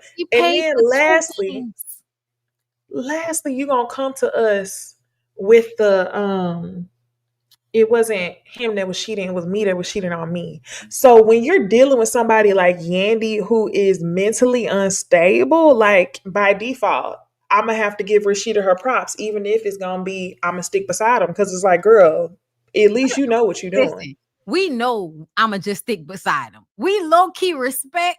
I'm just gonna stick because life is life. We respect that at the end of the day. As women, everybody respects. Hey, at least you know what's going on. You agree to it. Hey, we ain't mad. That's you. Rashida has never flipped on the audience and said what Kirk did was our fault and that we were trying to tear up a happy home. No, Yandy, your die and lie on a heel ass is the only one that has done that when the problem is in the home. Like Rashida has been very clear that Kirk was the problem in the home. I can't. Yeah. She at least gave us that. Like throughout the season when Kirk would do shit, at least Rashida would be mad. Rashida would go on a trip. Rashida would stop talking to this nigga. He would be sleeping in a separate room for a little while. Like Rashida would actually respond in a way that felt like I'm not about to embarrass myself. Like that shit that Kendra and Jock was going through. Now I know we didn't want to talk about that, but Jock wants Kendra to embarrass herself for him. And she's not doing that. I'm not arguing with no bitches about what you doing. I'm going to take what they say and I'm going to come to you and ask you about it. If you defend yourself in a way that makes me feel like it's a lie, I'm going to let it go. But if you telling me some shit that don't add up, I'm going to look at you like this is a problem that you are causing. He wants Kendra to argue with the people out in the world about the shit that they bring her, but she can't do that because they have brought her real shit before. When you had the baby on her. Even with that, when she did argue with the chick last season about the stuff that she was doing, you made it seem like it was Kendra's fault. Like Kendra was wrong. So no, I'm gonna come at your head every time. He was like, you gotta apologize to her. And the girl, like, and I can fuck him if I want to. I was like, what? Ain't no way. That was crazy. That's because that's some shit he was actually doing. Yes. Yeah. Only thing is she probably shouldn't have lied about filing. They be playing games with that. You ain't going nowhere. Stand on it, bitch. Don't threaten it if you're not gonna stand on it. Right. It is all the time. Don't play hard. Somebody time mark that, please. Bitch, be hard to get. No, for real. Like you have to mean that you're gonna leave these niggas. You have to absolutely mean it. Because if not, they're gonna pull your whole card and you're gonna be standing in a hot ass kitchen, sweating all your makeup off, talking about I ain't foul. Right. You got your clown mask on like you always do. Because if you say something and you don't mean it every time after that, that's it. That's it. No credibility. Bystander and that y'all. At first, I ain't gonna lie. I was giving Jock a lot of leeway because Jock is to me better than most of these niggas on this show. So I was giving him some leeway. But when he said he said I'm finding it hard to empathize with her. I said, how the fuck you find it hard to empathize with her when if the shoe was on the other foot, you wouldn't even be able to be with a woman that niggas kept coming to you in the DMs about every week. You couldn't even be with no woman that a nigga kept telling you, I seen your old lady this place. I seen your old lady that place with a nigga. You couldn't be with her. And so when he said he couldn't have empathy with her, I was like, see, this is the problem. At a base level, niggas never want to admit they really don't view women human in the same way that they view themselves as human, because you don't have empathy for her in the same way that she has it for you. Because how dare you say, I'm finding it hard to have empathy with her when you've been fucking over that lady this whole relationship. Like she is like you set her Right. up to make her think she fucked over you, but essentially she ain't never fucked over you. You fucked over this lady repeatedly, and then you play mind games with her to make her think it's her fault because she don't trust you. Right. Exactly. Diabolical. And he not gonna have empathy when he knows that he's the one that inflicted the pain. I feel like that's a common theme amongst men in general.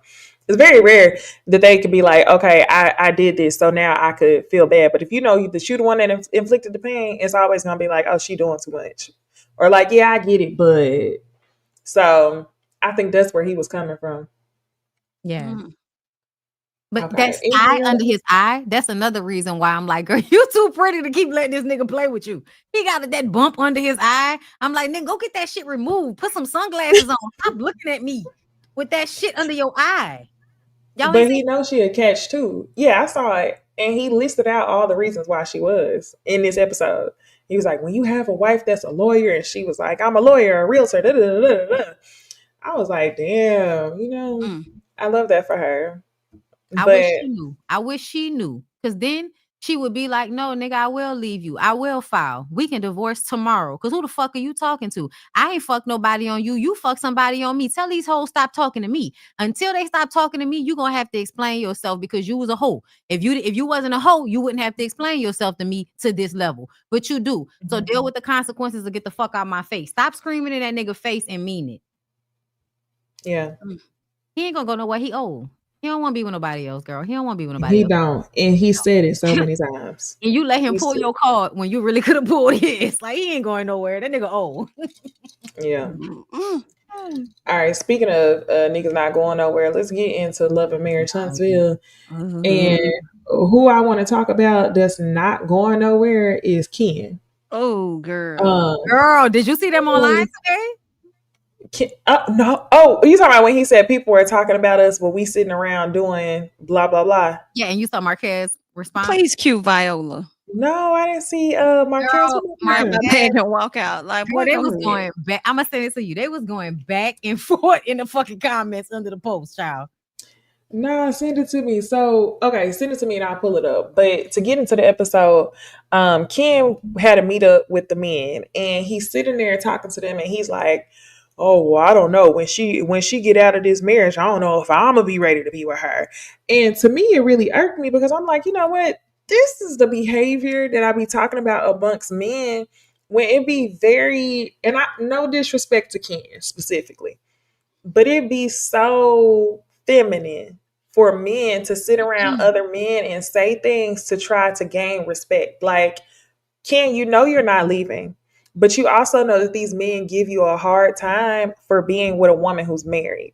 So now you want to come to them with the bullshit and act like, oh, well, I might not marry her. I might not be ready. I might change my mind. And when they kept, trying to see how far he would go, once they, it seemed like they try to encourage him to get out and date other women and just cut the relationship in total. That's when he was like, oh, no, I'm not doing that. Because you're not really about shit. You're not leaving. You're comfortable where you are. Stop trying to downplay the relationship you have with your woman to appease these men who are all in some form of a broken relationship. I was like, this is so... Yeah, it's hard for me to even say feminine because females don't do that. That was just another word for me not to call this man a bitch.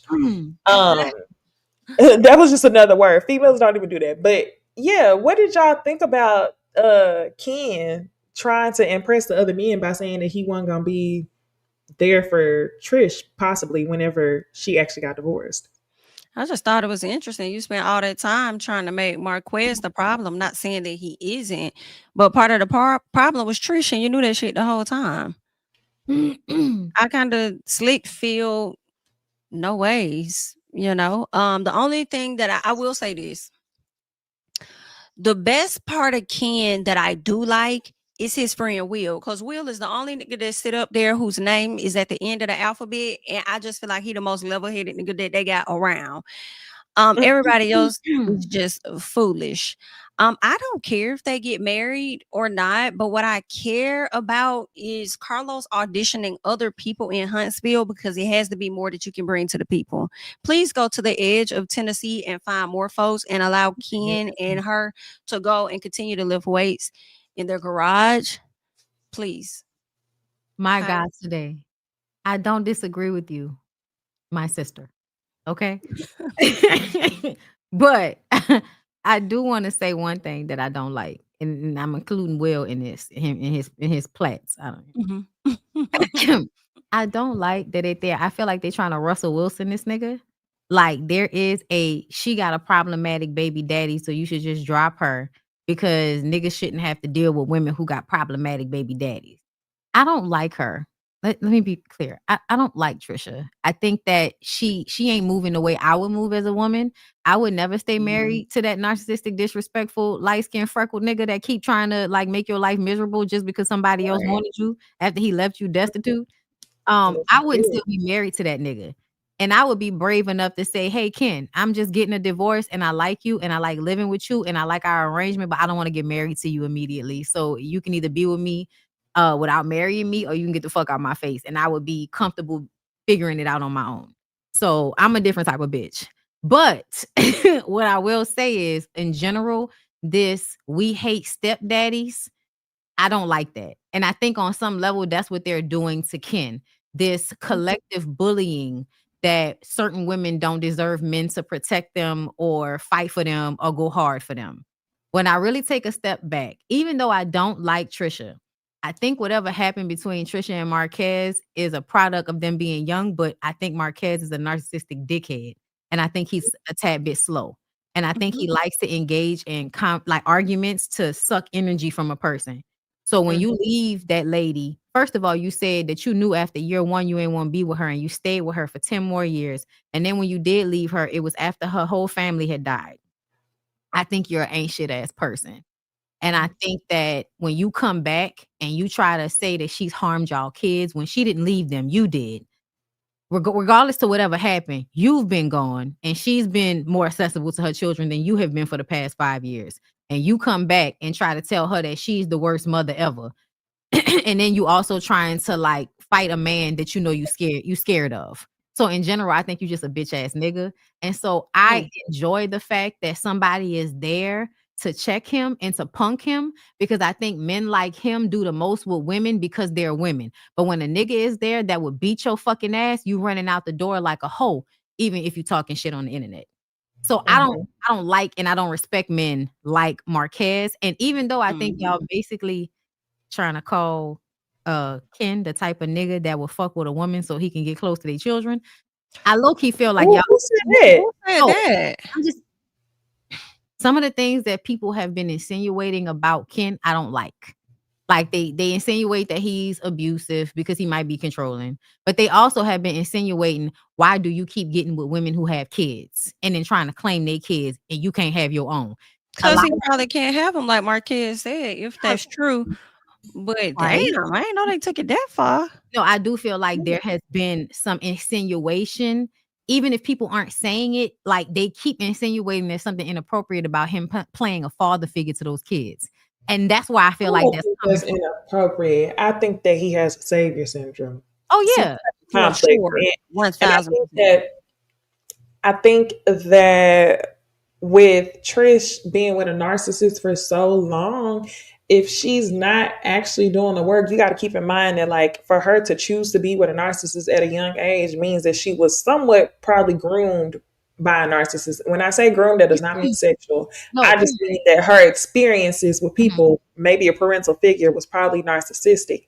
So that cycle will probably not end unless she's actually done the work. Based on the outbursts that I've seen her have with Marquez on the show, I'm gonna say she hasn't done the work. So it's not like it's a rarity that she will move from Marquez to Ken and Ken not also be a narcissist. We're just seeing it in a different light. So yeah, I think that's what he's doing with the kids. Let me do you want to cover this part, Bondi? Because you know what happened. I don't know where to start on this screenshot. Can you even see it? Yes, I can. So basically, the dark skinned person is Ken. Marquez started the shit. I think this was a comment on the video of them working out, and he said, "Hope I catch you spending the night," which is fucking weird. Also, why are y'all still married? Because I feel like that's why he thinks he can say shit like this, because y'all are legally still married, even though I don't think it matters. Like I don't care if y'all are married. I'm from New Ken Orleans. would say this regardless because he wants some attention. Not Ken, Marquez. Yes, thank you. So the way I didn't like the way people were responding in the comments. Like if you read the comments, even though Marquez is the person that started this and is going back and forth with them, a lot of people are blaming Ken. And that's why I said I feel like people are insinuating shit about him that I can't really substantiate and I don't really like, because I think on some level y'all are always just trying to make it so that a woman doesn't have a man that will stand up for her. I do think there are some controlling traits that I'm seeing, because honestly, like my daddy was the type of nigga that will come in and do for your child in a way that the daddy won't do just so he can say he did it. You know what I'm saying? So like I get it. But I also feel like, anything is better than a man like Marquez that just tries to bait you into the most ridiculous arguments so that they can suck of your energy. Because he does that shit to Ken too. Like it's weird the way that nigga move. I don't like it. He feel weird to me. But yeah, no, the comments are very on more on Marquez's side, but he's just really going back and forth with them, acting like they're always talking about him, even though he commented on the post about them. He's acting like they're just always lying on him. Ken basically said, "Stop playing with me before I, like basically get in the room with you and have you running again." And then he basically just repeats this back to Ken that you need to stop before I do something. And we know he not gonna do nothing because we saw when they was in the room and he ran out the room. And Trisha, Ken was skating on ice. yes. Trisha says some things in there, but really that's her at the end with the laughing emojis, where she just ends up laughing at him because he's like, he's always mentioning the kids and acting like she did something so terrible to their kids. So he said that again, brought that up again. Yeah, because she said something about taking the kids to the courts or something like that. Yeah. But as much as she needs to get a divorce from Ken need to go find him a partner, because you got too much time on your damn hands too. Marquez.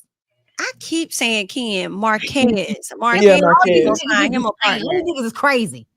Like, go find you somebody to be with. Like, I'm so confused. These folks is not bothering you. And they came out bothering us with this damn post. Like, people really damn care, but they didn't need your comment. I ain't gonna lie, my mind went sexual. All I saw was the way he was lifting her up so easily. I just went sexual. I'm sorry. Marquez was kind of giving, I'm not on the show anymore, so I want a bit of attachment to what y'all got going on. So let me just say something down in the comments. I know whenever I say something, y'all ain't gonna back down. So y'all gonna give me a run. Y'all gonna give it to me. So he got the attention he wanted. He hasn't learned. They haven't learned how to ignore him. Like he is actually wanting your engagement. If y'all would just block him and ignore him, then he wouldn't be able to feed off y'all energy. But they're so immature, they don't realize that. And I also think that's they can't control themselves thing.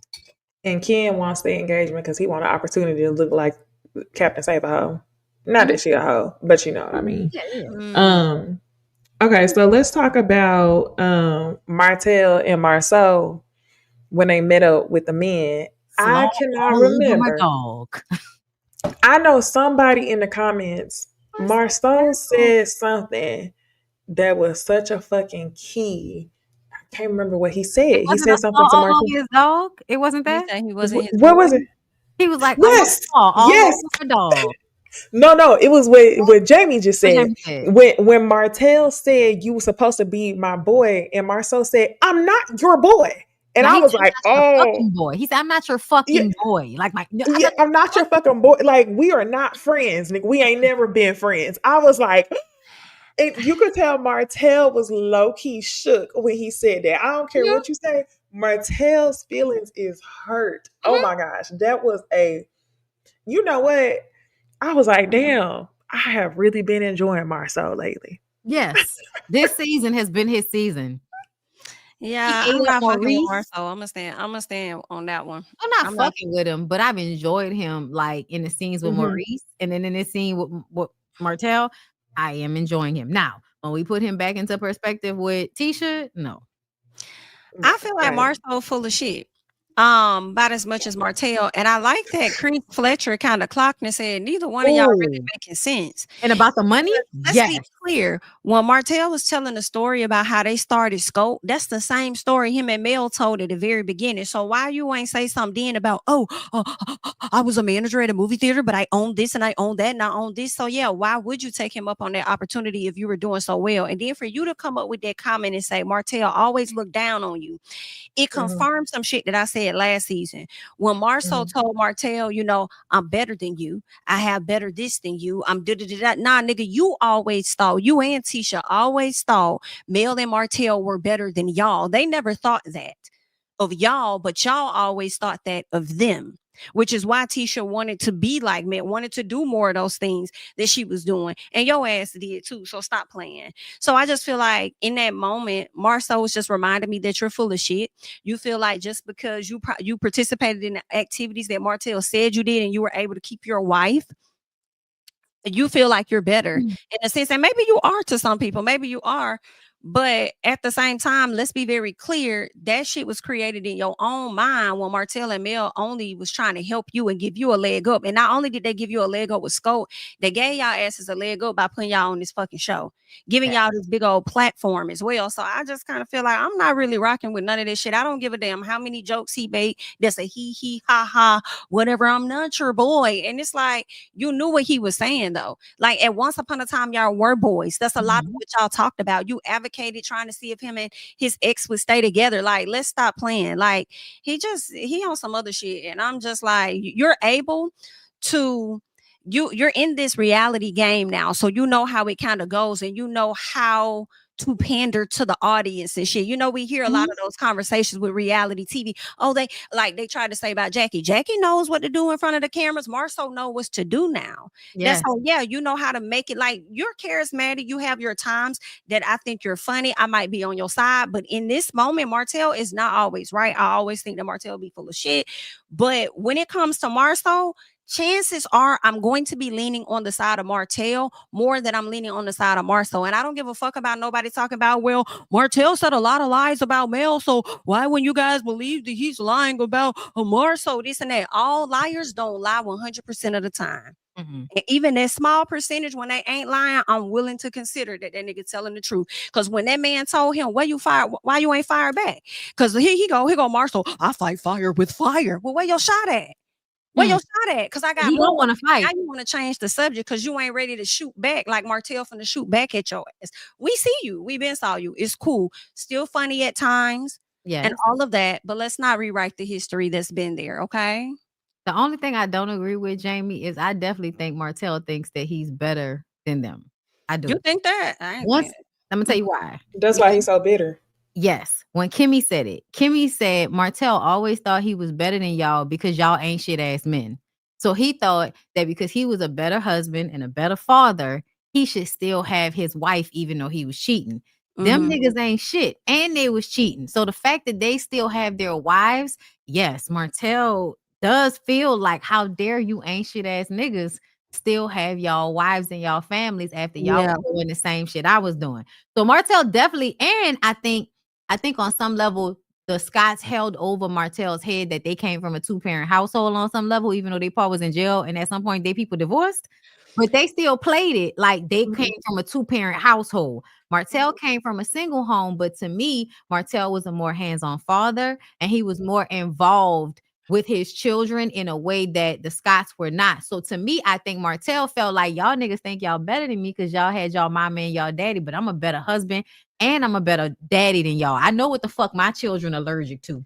So I definitely feel like that's the one thing where Martell definitely did feel like he was better. I don't think Mel thought she was better than Tisha. I think she thought she was trying to help Tisha at first, but I think Tisha was consistently like, throwing everything in her face and talking about her behind her back while still trying to like eat off her. And Marceau was doing the same thing. Your broke ass could not have been working down to a movie theater and I own this and I own that. Nigga, you lying. Yeah, I why forgot be a what movie manager if you had all that going? exactly. You lying. You needed help from Martell. And not only did you need help from Martell in that respect, I think Martell is the one that was getting y'all hoes. I think when y'all used to go out, Martell was the one that was easily pulling Who women. got the looks? Yeah, Thank let's start there. Who got the looks? Who's got Out of- the Come looks? on. He's got the look. I'm hollering. Okay. So I feel like, yeah, like Martell also felt like how y'all gonna play me out when I was getting y'all ugly ass fat out of shape niggas coochie. Y'all was out here, you know, teeth missing on the side. With the Y'all in that linebackers. shit, yes, looking like hippie ass nigga, fat hippie niggas. And I came in with a 6-pack and a beautiful wife, and I still came out here and brought y'all some hoes that was 10 years y'all junior. And y'all got the nerve to flip on me. That's what it's giving. That's what it's giving. Well, for me, I feel like it's the always term, right? For me, I don't feel like Martell nor Mel always thought that. I feel like when his shit started to fall apart, that is when he started to do the comparison of I'm a better dad. I got this going on, whatever the case, because his shit was falling apart. But they doing the same thing as him, right? So I don't feel like it. To me, when Marceau was like, he always thought, and it's like I don't think that man always thought that. But I think he was a bit sour that his shit was sour, you know, and y'all was able to hold y'all shit together. He always thought he was better. I think he always did attractive. too. Yeah, because he's attractive. That's why. That's how they came on the show. Mm-hmm. Like, nigga, I'm pretty and I'm fine. I get all these hoes and I help you get some hoes, nigga. Like you ain't gonna never be better than me, nigga. And your woman ain't better than mine. Look at your woman going to mine asking for help, nigga. My woman better than yours. And I'm telling you, that nigga absolutely was competing, but also being friends with them niggas. Because I'm gonna tell you, he expects them to come back to him like on their knees because they know shit about each other. And so when Martell is talking to Maurice and Marceau, it's like, well, I'm expecting y'all to come back to me and bow down because you know what it is. Like, you know what I can say about I got you. this information. Yeah, so I'm expecting I can blow your shit up. I'm gonna kiss my ass the way y'all used to. But see, Martell has done too much. You've exhausted that to some extent. You've already put Marceau through what he was gonna go through. They not telling us the truth, just like Yandy and Mendices. That's why I don't like Marceau and Tisha. Y'all went through something that was about the divorce, and y'all was on this show, and you did not share it with us. And so now that y'all have recovered in some respect, you now are mad at Martell because it's like, nigga, you really did almost cost me my shit.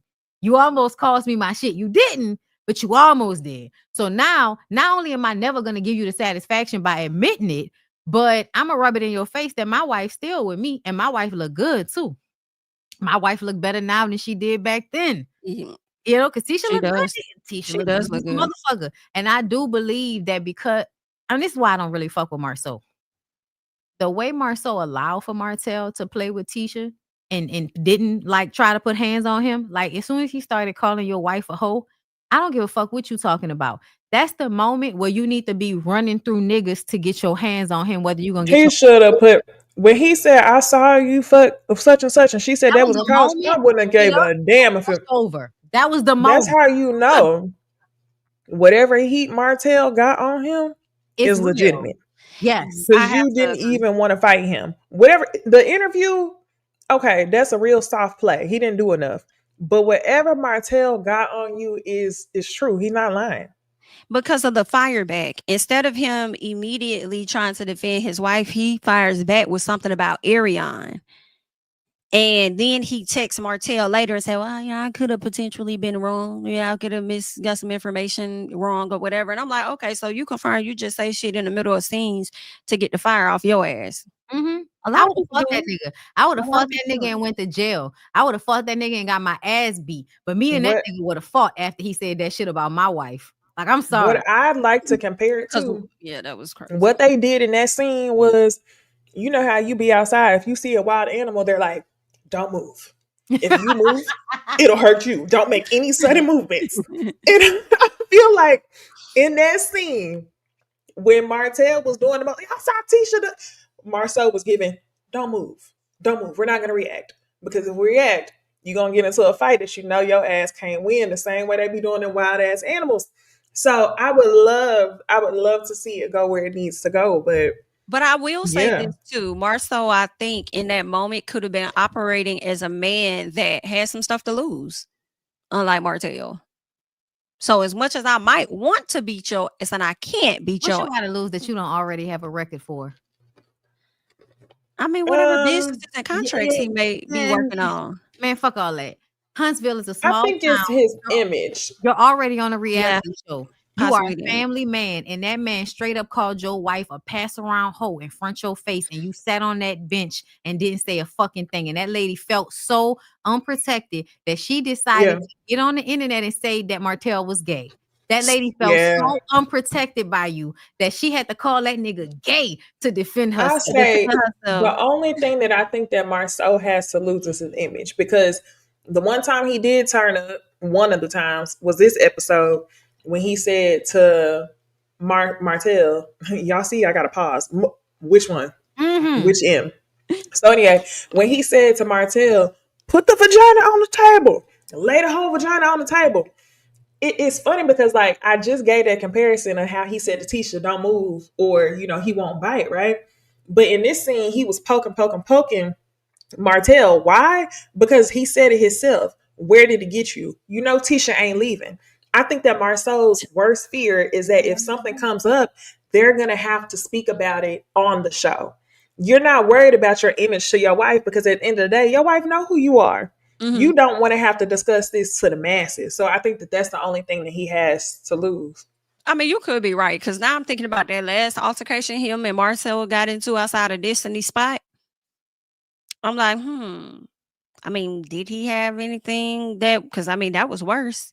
Was he having like one of those PTSD moments or something from the last time they about got into it? Because I feel like Martell was getting them niggas up off him. So I don't know. Maybe he don't want it with Martell like that. He don't. But since you brought up Destiny, I'll say this. Destiny was a whole key whenever she said to Lance, okay, you had a baby. We just friends. But about your god brother. And I'm only laughing because,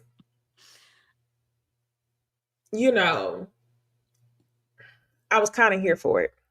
I was here for it. Mm-hmm. That is that big D energy. But also, it's like you wasn't really ever in a relationship with Lance. So, girl, why you playing in our face? You weren't in a relationship with Lance. You weren't in a relationship with Jalen. You just like to be desired. Like, she has a siren energy. You like to be desired, and that's it. You didn't give a fuck about Lance having a baby. And low key, you don't even want the young ass guy brother. So I don't have a whole lot to say about the Destiny and Lance conversation other than I don't know if Lance handled that situation any differently than what he would have done in the real world, because I don't think they had a real relationship like that. I think they flirted from time to time and that was it. Destiny was wild for flirting in front of his mama face. But like I said, I think she just wants to be desired. She don't really want nothing real. Yeah. And then Nell was tripping. I get straight to Nell tripping. Nell was feeling some type of way. It just was like given so male identified the way that she argued with Destiny. Why is it that you think your son should be able to have a baby, and because Destiny not like down bad crying about it, and she on some shit that's not even as bad as what he was on, you feel a way about it to her? It was just real. Because of I didn't Kimmy like that. fuck ass.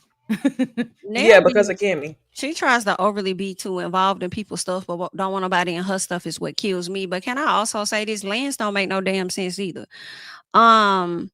Because how you sit up there talking about you could see where you and Destiny could be exclusive, and then also go on to say that you could see where y'all could get married, but then you don't feel like you need to open up and let her know that you got a child that's coming. Like, something about that don't make sense. I don't like how Lance is not clear about his feelings either. You still got feelings about her. You feel away, but you're supporting her getting to know your god brother. And I understand if you feel like you ain't got no control over the situation because she gonna do what she want to do, but just be like, yo, I'm still trying to, I still got feelings. I was hoping to see where we could go, whatever the case is. But I don't like how he doesn't communicate. I just don't like how he don't communicate how he really feel about stuff. And can I jump? I just while it's on my mic, I don't want to Go forget. ahead. Go ahead.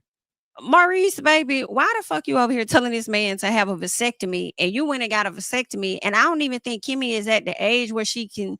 I don't know if Kimmy can continue to have kids or not, but why the fuck would you need a vasectomy? I'm just so confused. What's going on? What you got? You cool? What's happening? Am I the only person No, that you're was not. wondering You know about what? this? Like, That's why an excellent did you? point. You know, No, you're not. You're not tripping. It's a great point. Because you like to hunch a lot.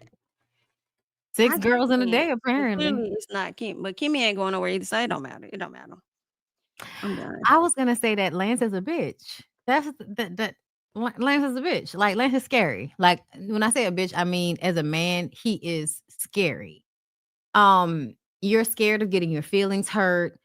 At the end of the day, you could have kept it player, but still been honest with her, and it would have been better than playing it safe in front of her face and then going behind her back and calling her a hoe, which is, I think, basically what you did.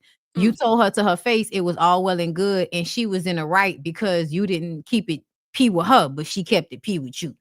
And then you turned around and told Martell and the men specifically, you went and told them that she just out here attracted to everybody and she trying to fuck this one and that one.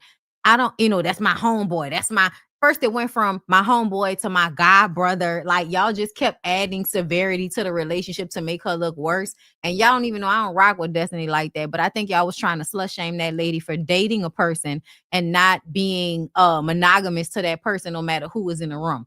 I don't have a problem with that. I don't have a problem with that because essentially, again, like she said in a scene, I was making googly eyes, but your son was making babies. Please stop fucking talking to me about what I was doing. And I think the only reason that happened is because Kimmy is just in her feelings because you've raised a son that's low key. And I'm not saying this because I feel this way, but it's the way people feel based on personality types. Jalen is a lame. And you see Destiny as a Jezebel like energy that took advantage of your lame ass son. And so now you mad. And so when you see her halfway flirting with another grown man in a room, you want to try to antagonize an issue in front of Nell. And I think you did that on purpose because you could never really do it yourself because nobody ever said that she was fucking with your son in order for you to actually feel a way. But with this situation, she actually said she was fucking with Lance. To me, Lance is acting like a whole hoe because instead of saying, look, I know I fucked up, but I really don't want you to fuck with my homeboy. I don't feel comfortable with that. And I don't care that I did what I did. I know I did what I did. We wasn't exclusive, but you fucking with him. Yeah, nah, I'm not feeling that. And I would really love if you really cared about our friendship that you would not do that. Because even though we not in a good place, I am still feeling you to some extent. And I just don't want to have to deal with that if me and you still cool. And that's who he is to me. You could have kept it G, but you didn't want to do that. But you could have said that and it would have been just as clear because bitches love to hear how you would be hurt behind them doing something like that. This is how I know. This is how I know that it's really good that I'm not out here like I could be. Because I swear to God, like it's you niggas have such a hard time macking because y'all so worried about y'all fucking feelings and how you look to a woman. Man, at the end of the day, the way I would mac on Destiny in that moment, I'd have been like, listen, I know I fucked up, right? I know I'm wrong. I don't really want you to fuck with homeboy like that. He ain't all that anyway. And you know, we really got a friendship and who knows where that can go. So you could do it if you want to. I'ma feel away. I ain't gonna lie, I'ma feel away and I'm gonna tell everybody I feel away about it. My feelings gonna be hurt. I might cry. Like you supposed to play on her they feelings. need to get back to yearning. I feel Get like back to yearning. Destiny, she wouldn't like that if he did that shit. If he told her that he was interested in one of her friends, because she ain't. I mean, granted, it was a little different with her She would lose her shit. and what's her name, Sunny or Yeah. whatnot. It was a little different, but she was mad as hell about that. So it's Would've like, why been. would you go and that's I'ma messy, say girl. it was funny as hell for her to do that. It was funny as hell for her to do that.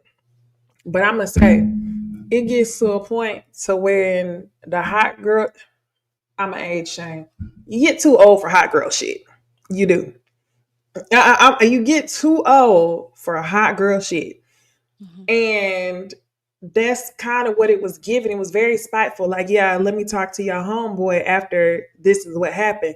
So, like, on the one hand, I was like, ha ha ha, that's so funny, like getting enjoyment out of it. But like, you too grown for that. You think I know that? Y'all saw What? that man, right? What? Think what? You saw that man, right? The Yeah, what man. about him? The guy brother. So you think she really just wanted to fuck with the guy brother to make Lance mad? Yes. hmm I think Destiny is someone who like I think he cute to her, but Destiny is somebody who I feel like her interactions with these men are always more so about how they make her feel rather than how she actually feels towards them. The Ooh. only one who we actually saw it go Moses. both ways was Moses. Yeah, you're right. Every single interaction outside of that is like, let me flirt here and there because it makes me feel good, makes me feel wanted, makes me feel desired. But she carried way too much masculine energy because you really don't want nothing like that. You don't want nothing like that. The only time we seen her soften her feelings That's was what when Miss it Nell came. said. That's what Miss Nell said. You too much with the big dick energy. No, she is. I'm so serious. And I do not care. I know I'm gonna sound a little bit old school when it comes to this, but like I don't really see her being open to anything. Like she wants a man that can handle her energy. But you keep approaching these situations very like manly. You know what I'm saying? And the only time that we saw her hurt was when she was soft with Moses. She was boohoo crying the whole fucking season. So I don't even think that any of these interactions are real. She don't give a fuck about Lance. She don't give a fuck about the god brother. This is just she just in her siren energy, which is cool. But at some point, it's like, girl, I agree. I agree with you saying she and her siren energy. She don't care about none of these niggas. Like, get it together, bitch. Like, at some point, it gives you just doing it so you could feel powerful because you feel helpless in yes, all these other places. I agree with right. you on that. Mm-hmm. But I also feel like, as a man, I just don't like when men take advantage of slut shaming women because it's such an easy thing to do to women. Like, why Yeah, I not agree with that. keep it? Because if he would have kept it player, like I would have kept it player, he would have made her feel bad. And then he could have left with his hands clean and had her feeling bad and still Mhm. wanting him without giving her access. Like, that's why I say he should have kept it player, because I find what he did kind of like some bitch shit. You said you was cool and then you ran to Martell and basically called that lady a hoe. So yeah, I thought that was like very nail like, and that shows like, how niggas be when they mamas be too involved. Like, you acting like your mama on some shit. Oh, for sure. Very He is passive mama's aggressive. son. Ooh. And do y'all think that the reason why she all involved in his shit is because she can't really be thinking about Chris right now?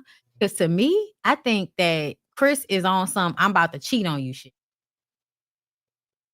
Like, Why do you think that? okay. So first of all, they say he going through a lot with his business, but also the way she been going over there to his house to help him with the baby and not being home. He seems the type of man that would kind of low-key blackmail her with cheating on her in order to get her to like cater to him consistently. I think before this grandbaby came out of nowhere, she was catering to him to keep him from cheating. Like, she gives the older version of Tisha, or Kimmy for that matter. My husband, I go dancing and I do all this freak nasty shit with my husband to make sure he don't have time to cheat on me. And right now she's helping her son with his baby. And then at the same time, I think Chris is going through something with his business, that his business might be going downhill because of some shit that went on with one of the content creators. I'm gonna So sound foolish as fuck. Oh, we're gonna have to tap back into that, what you were saying earlier. Oh, right. Right. I didn't even know Yeah. her. Child, I agree. Yeah. remember, What was homeboy went. That's Okay, crazy. so Chris was Destiny's real estate agent. Oh Mhm. boy, the content creator went down there and was going all through her stuff. Remember, right? Destiny got into it with him. They never Oh. showed it. Apparently, there was something that happened that put Chris in a way, like in his business. I'm not specifically, sure on the specifics, but they was like he about to lose his business because of whatever happened. So I think that something is happening with his business, but I could tell that Chris is different. Like, nobody's like really gluing in on it, but he's different. He seems like less jovial, more impatient. I think that's the reason why he called out them on their bullshit, because nigga, I ain't even got no time for this stupid ass shit. I would have thought that it was tied more to real estate as a whole. I would think that it's not performing well because of, pricing and stuff. It might be a little bit of both, but he definitely had some personal shit going on with him after his license got pulled by the state of Alabama. Oh, wow. So yeah, somebody say in the comments. I wonder why. Interesting. While And we're that's speaking on really licenses, Oh, Ooh, well then, I yeah, got a no. pub. Okay. If you're in the Dallas area and you need a place, hit me up. Niecy knows DFW, Niecy Dixon. I have to pub since we're talking about real estate. But For sure. hey. Period. Okay. So I wanted us to be. We got like I wanted to be done in like 15 minutes. We got a couple other topics. We could run through all of them, but now I think that it's time we jump into um Real Housewives of Atlanta talk. Okay. Um yeah, Real House. It's hard for me to say. Let's just call it Housewives talk because it's Robin and Giselle talking like they always do. I Mhm. guess they must have won that case against Eminem because they still using the Reasonably Shady podcast name. But let's listen to what they had to say. Atlanta has K Michelle from Love and Hip Hop on Yeah, their show. Okay, you had to clarify that though. Okay, but we're gonna speak to that. But go ahead. And Married to Allegedly. Medicine Uh-huh. has Angel from Basketball Wives on their show. Atlanta has run out of people. Okay, Angel They from are- Basketball. She was a Wives. nurse. Really pretty girl. Who is she? Who was the basketball wife she was married to? Are any of them ever married to a What we're basketball dealing with. player? I don't know. I just know that she was on Basketball Wives like a number of seasons ago. Okay. And it might have been like the LA version. Is Married to Medicine supposedly, allegedly filming now? Are they filming now? I guess so. I saw a picture of her filming a confessional for Married to Medicine. Oh wow. Yeah. Okay. So we So- rinsing and recycling? That's what it looks like. So I'm like, out of all the people in Atlanta, now they're like, I really thought the the network or the shows tried to like avoid crossovers from Yeah. different networks. True. But I am like, Atlanta is running out of people. Well, because you're using people from other networks now. but that's when but 85 it stays on traffic, so they're not running out of people. Right. They got plenty of people in Atlanta. Right. With Okay. 6 lanes, But I 12 do- lanes across. Yes, I do want to say, and the traffic is traffic morning, noon, and night. Like Yeah. it don't stop. Yeah. Okay, let's talk about K Michelle really quickly. Okay. And this is allegedly. We do not know because it has not been said officially that she's Yeah. on the show. I'm not mad at it. I feel like at first I was like, what? K Yeah. Michelle, that's weird. But out of the Love and Hip Hop, because I'm a Love and Hip Hop girl. Right. So out of the Love and Hip Hop world, there are very few people that I feel like have left that behind them Mm. and have gone on to do so many other things that it really wasn't a factor. But Right. she was already somebody before Love and Hip Hop. She was Right. already who she was before Love and Hip Hop. Is that a question? No, I'm telling you. Oh, you're telling me. Yeah. Okay. Okay. So I think those people can come and go. okay. And then you have people, Cardi B is one who was pretty much created on Love and Hip Hop. Yes, and totally. then now she's somebody else. But I think K Michelle already had her career. That's what I'm saying. So her being a housewife, she's married now. Her being a housewife, I'm not mad at it. So you're saying Love and Hip Hop doesn't define her? Exactly. That's what I was trying to say. Okay. So I'm actually here for it. Okay. For K Michelle, Okay. if that is happening allegedly. But I hear what you're saying. Yeah. Yeah. Okay. No, it just like when I saw that, and then it was K Michelle. I was like, okay, that's interesting. And then it was when I saw this other girl, Angel, was filming Married to Medicine. I'm like, okay, what is going on? They didn't ran out of people. Out of people. Okay. It's given to me that Robin, you need to move down to Atlanta and get a job. Maybe that's what you should Speaking do. of Atlanta, K Michelle responded and said, why be so worried about me and my overly educated and successful self and what I might be doing? Robin, you ran out of a job a long time ago. You would love to be recycled, you little couch potato, just yapping. You should have ran through that hotel lobby where your husband was with that lady. Oh, where that husband was, lady. Giselle, you look beautiful. Leave me alone and let me go yodel in peace. She said, I'm around here selling out shows and you selling baseball hats, but you worried about me and what I might be doing. The nerve of this couch potato. Robin did end up responding like, yeah, go buy my baseball hats. I don't see nothing wrong with what Robin said. It is weird that y'all seemingly got all of these fucking people running through Atlanta and y'all keep recycling people. However, Real Housewives. I think K Michelle is an excellent person to go on anybody's show. I think she'll figure out a way to make it pop no matter where she is. I like Angel. We haven't seen Angel in a long time. She might have been on Basketball Wives for 5 minutes and then she was off. So I don't feel like it's somebody that, that we should feel like, oh, I don't want to see them. We see them too much. When they said it was Carly Red, I was like, cut it the fuck out. And when they said it was yeah. Red, I was like, please get the fuck out my face with this. But I didn't even allow myself to get enraged over Carly Red because I'm like, no way. But K Michelle, I agree with that. I don't think Robin really meant it in a way that it was actually being taken, but I also feel like Robin ain't got no job, and I think it's low-key some hater shit because you don't have no job and because you fumbled your own situation. But did y'all hear that that Tammy Rivera is gonna get added to Real Housewives of Atlanta too? I heard that as a friend of the show. I did, and I was like, I think she'll be good. Exactly, I agree, and that's somebody else that we know. But I feel like she would not do good on Love and Hip. She really didn't do good on Love and Hip Hop. Period. The only reason she was on there is because of Waka. But in general, I think she would be better on a show where she doesn't have to physically fight anybody. Yes, I have to agree. Yes, I would like to see a different Tammy.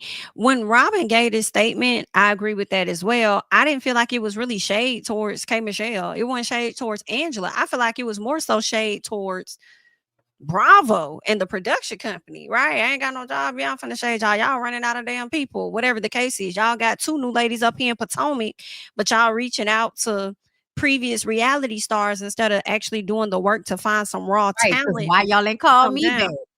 Right, exactly. Now she probably really would have had something to say had they put Mia Thornton over there. Okay. But maybe they wouldn't have ran out of people because it's still within the Real Housewives, universe. But I really think that was really shade. And all the ladies that are coming over to Bravo haven't been on like whatever VH1 in years. Like K Michelle went to Lifetime. K Michelle just did what last year, Peacock's Queen's Court. So she's kind of already had the relationship with the network in a sense. So she's already made that transition. So I mean, like it is what it is. And Robin's response for me was hilarious because BITCH, you're absolutely right. I will come right on down here, even though I wasn't trying to shade you and promote my household. Because I don't got no job. Okay, you're right. I wish she would just move to Atlanta. Just move to Atlanta, Robin. She would never be on that house built. She need to stay honestly Potomac and wait for them to give her job back. Even though I see y'all agreeing with Robin, she every bit meant shade when she was talking about it. Like she was trying to test the waters. To the production company is what I'm thinking. You said what, Jamie? I was saying to it was shade, but more so to production than it was to the ladies. Right. I don't see it that way because my thing is like, that's like, why would you think that I'm not a good fit? That's like saying, oh, bless your heart, you not Housewives material, but it's not your fault. It's production fault for choosing you. I would still feel slighted. I don't think she meant it like that because she was literally like, K Michelle was already somebody. So I don't think she really wanted it with Kate. I just think that no matter what you said, Kate was going to be listening and coming. But I don't think she really was trying to antagonize K Michelle in that way. But I do think on the level, it was some hater shit. Yeah. But not necessarily to start with Kay. I don't think anybody is as Caucasian as Robin wants to start with K Michelle. Yeah, okay, I see that.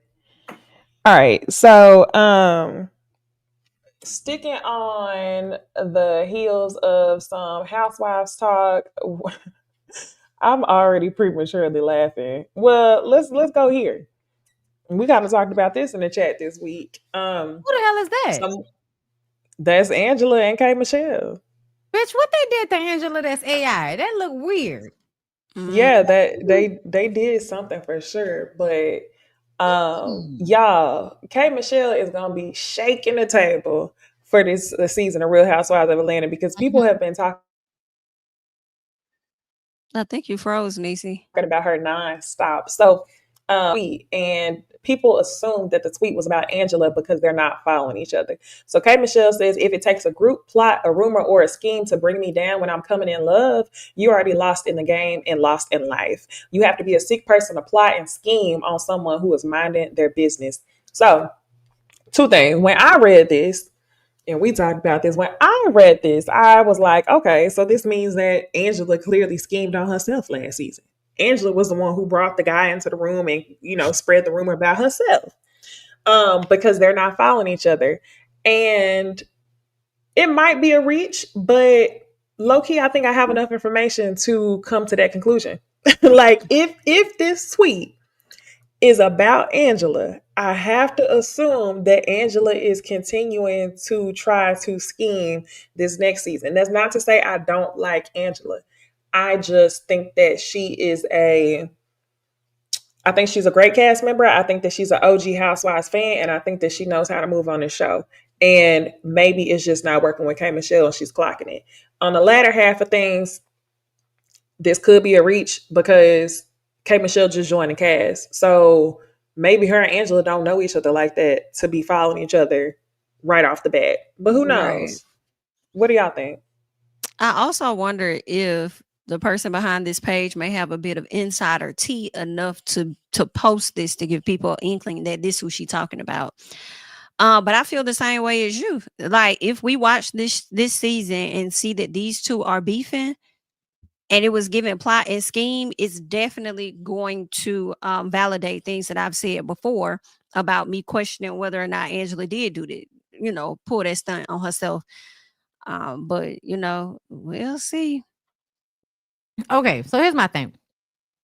I don't think that she necessarily had to pull a scheme on herself because she's already playing the role of the wife who's being mistreated. So I do feel like on some level she could have wanted to like drive that home even further and have like the last episode hoorah situation. But I still feel like I don't trust nobody on production. So I feel like it's still very much in my mind that this was a production situation, that y'all were trying to like drag it out because there were things being done in the confessionals ahead of time that I felt like we're cementing this storyline with Angela's husband and people questioning him. I think there is something to question. I don't think she necessarily wants to question those things because it makes her look like she's in a marriage where she's not really being loved. And based on that Carlos interview, I do think she wants people to think that that man loves her. So I don't necessarily know like how I feel about people thinking she would, come out and say, oh, I want to make it y'all know that my husband is cheating on me so that I'll have a storyline, when she was kind of already getting wrapped up in mess anyway. I don't know. I would hope that she would not do that. And just because she's beefing with K Michelle, it doesn't mean that she did that, because I do feel like K Michelle is a very shady individual. And somebody might come in thinking they would like K, and K say some little slick ass shit. And now you like, I don't like this hoe. So, I feel like we don't know yet. I'm open to either situation, but I would really hope that you would not have to come to us with no bullshit about your already disrespectful husband. You didn't have to like give us anything. We was already looking at that nigga like, girl, he don't really seem to like you. So you didn't have to do any extra work if that's what you did. I like this wig. I don't like that she looks different. I like that K Michelle is on the show, but I also feel like K Michelle is a what do you call it, where you don't know what you're gonna get from a person? Like Unpredictable. Loose cannon. loose cannon. Like you don't know what you're gonna get. She can show up as collected and calm and y'all starting with me. And then other times she can be shady as fuck. And I picked up on your shade and I'm throwing it back, and now we fighting and arguing and you acting like I did you something. So I don't know how to feel just yet, but I am interested. And I think that's the best part, that I'm actually interested. Because I'm telling y'all right now, I might like see what Potomac is giving, but I'm not committed. Like, I'm gonna review Real Housewives of Atlanta no matter what's happening. I'm not committed to Real Housewives of Potomac. I gave up on them hoes. Okay. And so I'm gonna see what's going on. I might come to y'all, but ultimately, like, I hope it's a spicy season. It's definitely gonna be. I'm actually really excited. I'm wondering when it's gonna come out though. I feel like we got a minute. It's probably I gonna be think it's spring. October 11th. Did they say? October what? I thought they said October 11th. Am I tripping? Of this year? Yeah, you talking about Real Housewives of Potomac? oh, I'm talking about Atlanta. Oh, Atlanta. Oh no, I'm talking about Potomac. Atlanta usually don't come back out to November or December. So we'll see. November usually. That's true. I do feel like it's gonna be spring though, but That's we'll because, see. Well, yeah, this year. When did they start this year? Was it February? yeah, they did start late. They started taping late. So yeah. Potomac is like, so if why somebody gonna say that's what you saying about Basketball Wives? Mind you, I have never reviewed a full episode of Basketball Wives since I stopped reviewing it. But because I talked about Jackie Christie Hoses in comments talking about I'll see you October 5th, 6th. Bitch, you won't see me. You won't see me. You will But not see me. The fuck that's the is you thing, talking about? though. It's like sometimes with the shows, like if it's nothing going on, people ain't gonna talk about it unless it's that moment that's starting to go viral. Then Yeah. it makes And sense why you talk about it, right. Jackie. Last season of Potomac didn't give not a fucking viral moment that I really covered like that. Not a moment.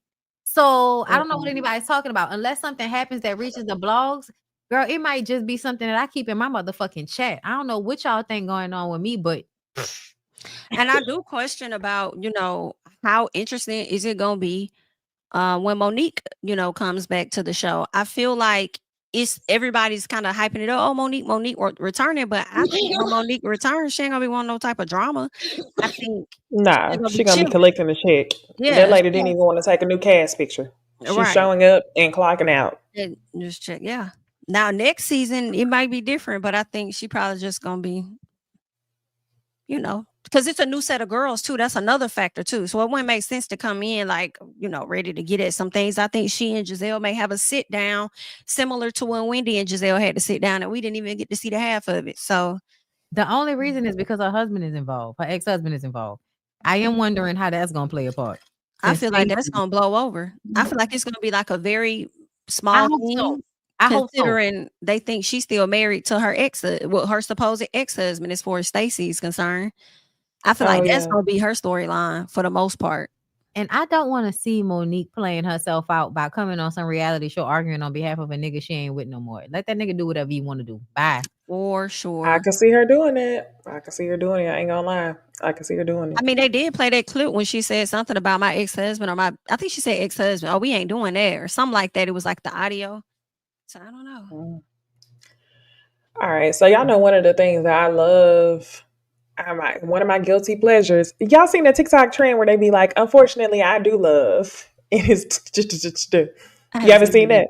it. Mm-mm. I need to do it so bad because it's like it's a song, a trendy song, and then you post a picture of yourself and it says, "Unfortunately, I do love," and then you put like all these stuff that people ain't supposed to like. So for me, unfortunately, I do love some Caucasian drama. And when that's how we gonna end the show, we gonna get into the caucasity. I wish we kind of had a video like intro for that. But anyway, first we're gonna start with some of the Bachelorette talk. Y'all know I really used to love the show The Bachelor, Bachelorette. I think they took a break this season, but I could have told them they was headed the wrong road last season. I think the last Bachelor they might have had was when they had old boy from Houston. I told y'all from jump, I was so mad when they elected him. Every single black male bachelor that they've had has been a disappointment. The Mm, only one that has mm. come through for the black people, in my opinion, has been Rachel. And they have all out blackmailed her from the franchise because she has stood up against Chris Hansen and some things that he had said about the racist ass girl that was on the show. But anyway, Secret Lives of Mormon Wives. Taylor Frankie is now announced as the newest Bachelorette. This is going to be the first time that they chose somebody who has not been on any other Bachelor franchise. So, if y'all don't know about Taylor, Taylor was a part of the TikTok moms group on TikTok, and they are Mormon moms. They ended up having sex parties, sleeping with each other's husbands. It got out, which is how they ended up getting a TV show on Hulu that went viral last year. It was a top show. So I think she has one kid, and now she on the show to find love. I feel some type of way about it. I feel some type of way about the Bachelor franchise in general because I feel like the moment that they started allowing black people to be lead roles on the show is the moment where they just started to not give a fuck. So I don't think that this is like I think that this is just a sign of we don't give a fuck anymore. Cause like now that black people are in it, we gonna let this girl be in it too. Who hosted sex parties and everything else. It used to be held like the Bachelor franchise used to have some sort of like a standard of the person that they chose would be textbook right. Like your parents was married for 40 years. You got an amazing ass job, like that type of thing. And then once they start bringing the bullshit on the show, that's when they start electing black people to represent that. And now it's like, okay, now since we've done that, let's kind of meet back in the middle by getting this girl who's a hot mess, but also religious. So what do y'all think about Taylor Frankie being the lead of the newest season of The Bachelorette? I just think that's so crazy, a contradiction. Sex parties and you a Christian, a Mormon, praising that. I mean, but shit, it's always something up with the Mormons when you watch Salt Lake City. So, oh well. Is she white? What is her background? Yeah, she is. Oh, It's given yeah. somebody may not be white, but we not gonna tell you. Yes. Yes, it's given Frankie, passing. maybe not. Frankie, maybe she got Frankie's her last name. Leave the garments at home is crazy.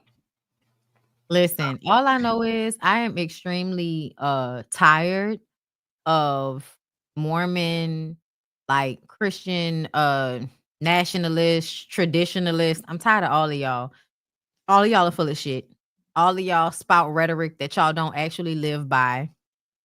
And I'm just tired of y'all. I'm tired of y'all, and I want y'all to stop. I hate the fact that the Puritans ever existed in order to give credence to you people. Because essentially, you know how crazy it is for y'all to have such starch religious beliefs and have this girl get up here and go on this show so that y'all can have this like erotic experience of watching her on The Bachelor while also associating her with a religion that y'all view as puritanical. So it's going to be so many men that are going to hate her, but also like enjoy hating her. Right? It's weird because I don't think that they do. Like, I think that she was raised Mormon, but I don't know if she claims that now. And like she kind of was shunned from her community. Yeah. So But I understand what that's why she will be the woman that they will watch to hate watch her. Oh, Like, right. Got it. That's what I mean when I say that. Like, because she is somebody that has stepped outside of that, and she's also very beautiful. And now you're going on The Bachelor, which is basically a show where you can have your pick of men. It's definitely given they're gonna hate her. They're gonna love. Oh, you're right. And then they're also gonna be dragging her for dear God under that religion, like, you know, in the guise of that. So we'll just see how it all plays out. I think it, as a person on the outside, great choice.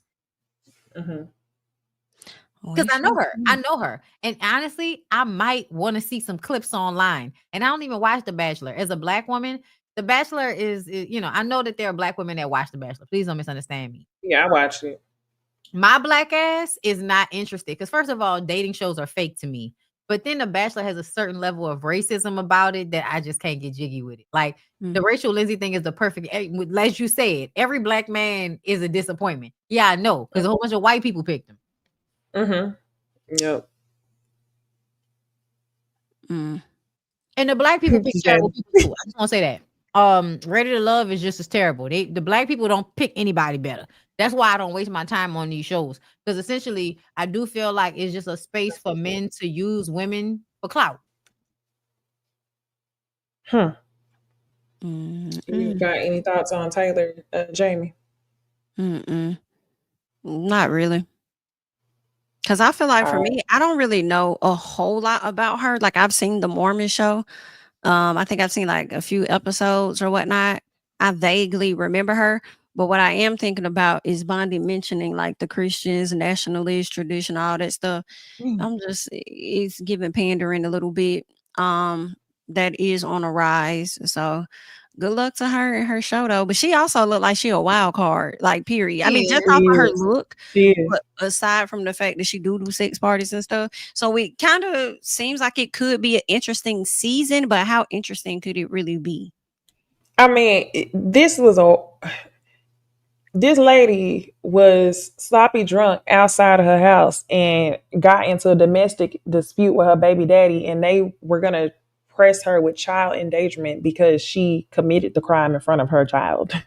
Like this is such a level that is so far gone I'm really interested to see what happens because this is giving like a Hail Mary for the franchise to me.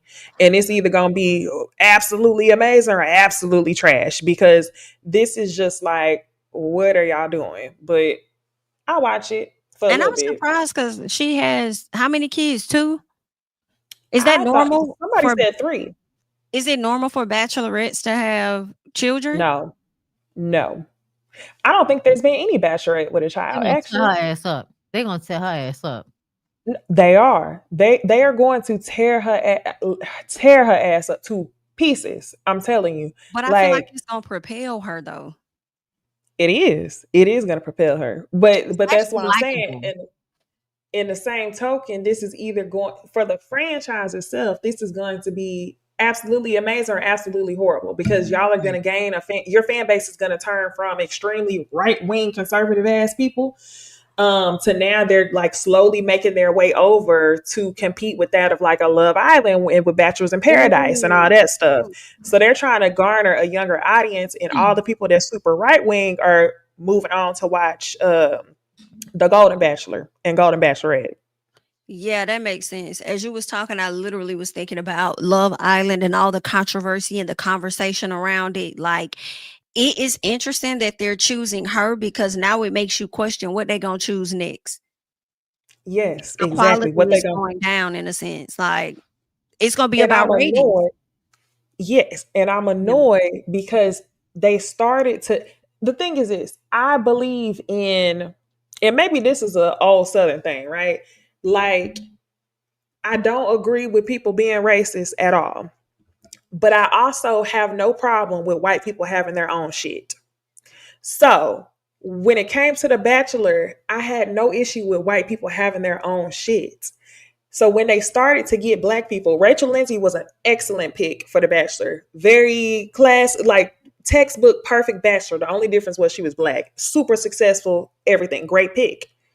After Rachel Lindsay, you could tell they started to not give a fuck. And that's when they start having multiple people that were black. And to me, I was feeling some type of way because I'm like, if you're going to lower the quality of the people you choose, put your own people on there. Why do you Right. keep choosing these black bachelors who ain't got no relationship with their daddies and you coming on the show, they talking about they ain't shit daddies. You Yep. choosing black racially ambiguous black girls as the bachelorette who like don't really identify as black, but they look brown. Why are y'all doing this? Put Right. somebody like Taylor on the show. Because if y'all want to show somebody that's a hot mess, show them in this type of light. So I'm really interested to see, which is why I'm saying it's a Hail Mary.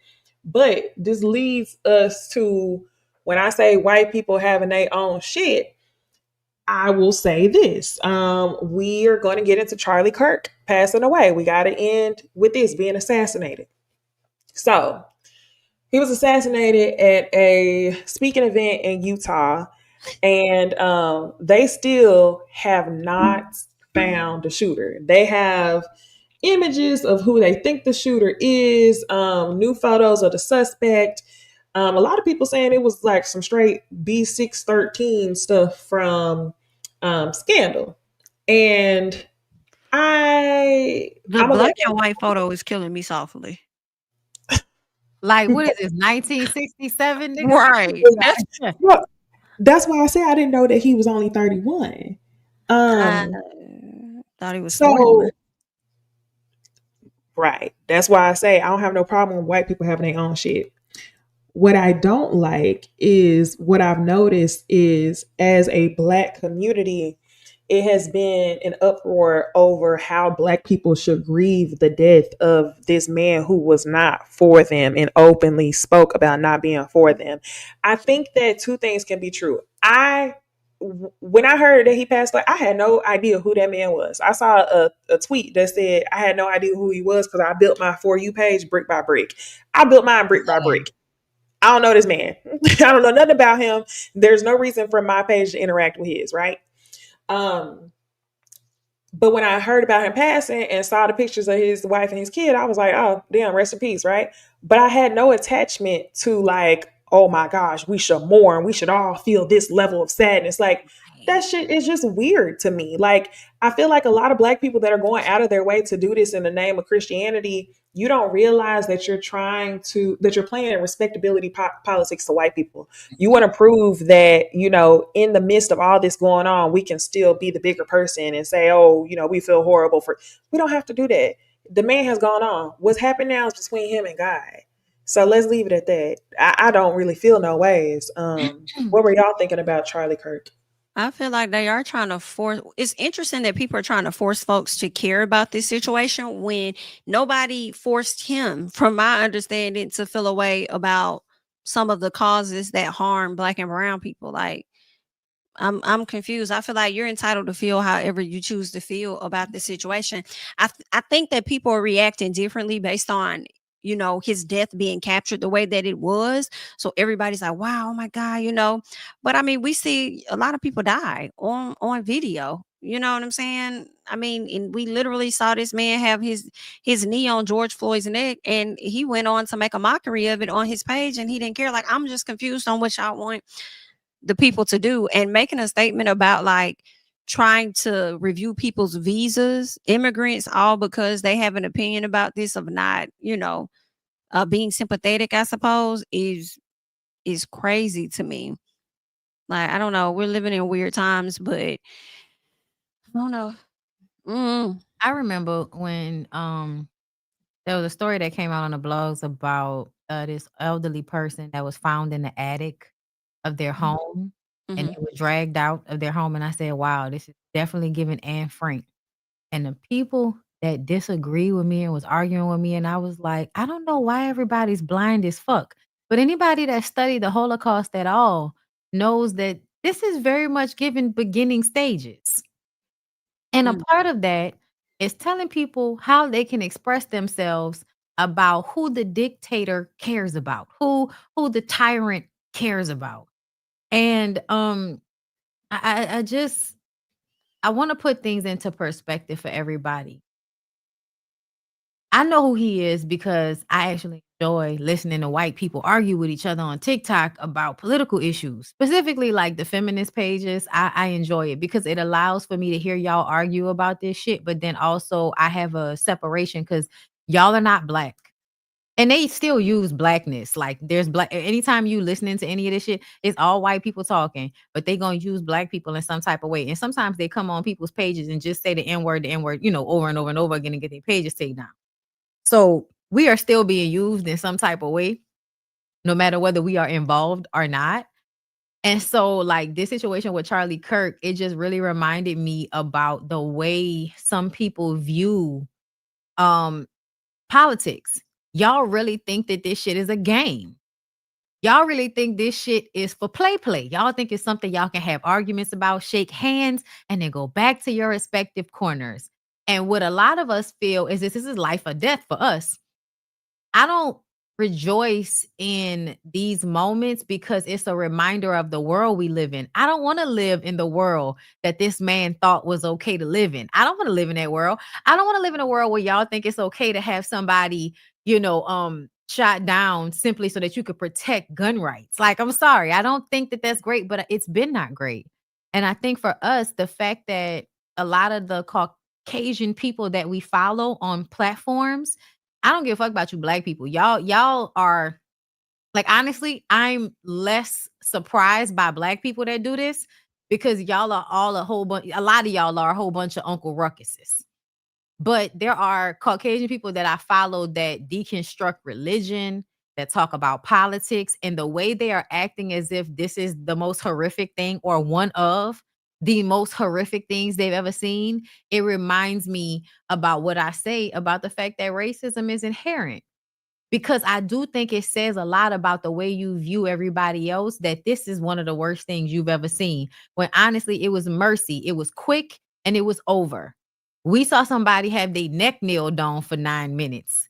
We've seen people burned and their flesh, like, still stand in a picnic of children and white people, smiling and laughing as some Black person is burned to asunder.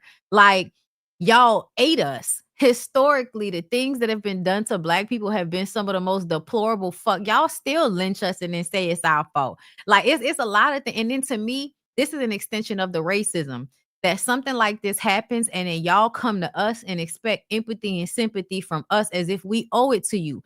That's a part of the racism.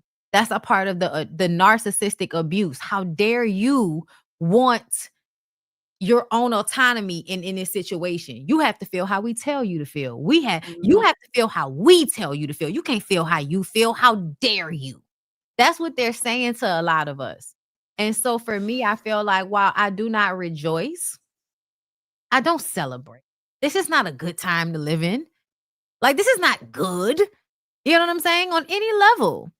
But at the same time, there has to be what you live by is what you die by. There has to be some justice in this world for the way that people move, in the way you think your words and your actions mean nothing, and the way you don't care about the brutalization of other people if they don't look like you.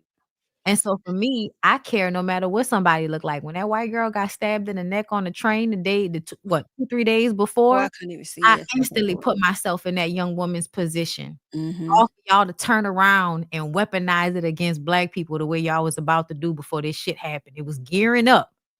And I still empathize with that young woman. I don't have to empathize with Charlie Kirk or anybody like him. And I don't believe in a religion that teaches you that you should always have empathy for people that want to unalive you and want you to no longer exist on this planet. I don't think you have to do that. And I think that's white supremacy that you think we should. And y'all can ignore white supremacy all y'all want to. It's a very much real thing. And then some part of me be wondering when they go on these, tangents about certain stuff. I question how much of that do y'all truly believe in versus how much you pander to a particular audience. You Yep. know, I feel like, they build these huge platforms on stuff because they have an audience of people that's gonna yay, yay, yay, but then they may go behind closed doors and vote for something else. Ain't no I don't know if that's his situation, but or was And his we know we think, situation. y'all know we think. Everybody trying to blame liberals because y'all love to use these Stop moments it to be up. divisive. But we don't think this would, honestly, I always knew it would be a situation where it was infighting or it was one of them. And when you hear Mhm. him talk about the Epstein files, y'all, it is very much giving. He could have possibly been put in this situation because he was asking for the Epstein files and he has run his course and he's not really valuable to y'all. And y'all can use him as a martyr so that y'all can start a fight with people that ain't got nothing to do with it. Y'all could just have used 1,000. him. So, like, you I know, have to I agree. agree. 1,000. I started thinking about I said that is the most irresponsible part of all of this is the aftermath. And just hours after he passed, y'all already choosing who y'all want to blame and y'all can't even find the shooter. You don't know that person's affiliations, what they got going on. And the crazy thing is how y'all haven't found the person. But when your boy got hit last year, supposedly, y'all found him with the quickness, but y'all didn't find this person. Now they're alleging that a jet took off at a certain time shortly after this incident and it went off the radar. I Oh guess wow. there's certain signals that were supposed to be put in and it like vanished, like went off the radar, then it reappeared. So I don't know what's going on. But the way whenever I hear sniper, for the most part, I always think of inside. oh yeah. What's also interesting, I came across this post. Um yeah, it's a lot of outrage because this post right here mentions the death of a Minnesota state representative. She's a Democrat. Her and her husband were killed at their homes. Mm-hmm. Somebody went to their house, a MAGA supporter, and shot them. And not only did he go to this couple's house and kill them, Other one. later, you said what? It was another one too, right? Yep, it was another one too, and he shot a husband, wife, and their dog. However, the second couple that he shot, they both survived. So it's crazy, and this was just in June 2025. So we didn't hear about this. We didn't hear about left wing, right wing stuff when this happened. We didn't get a statement from the president. We also didn't hear about the school shooting that happened yesterday or the day before either. So it's given selective outrage, and this is a scheme where this is going to be used as a plot to inflict certain emotions or have certain conversations happening when there were other opportunities for this to happen. I mean, these people just died in June over some political nonsense.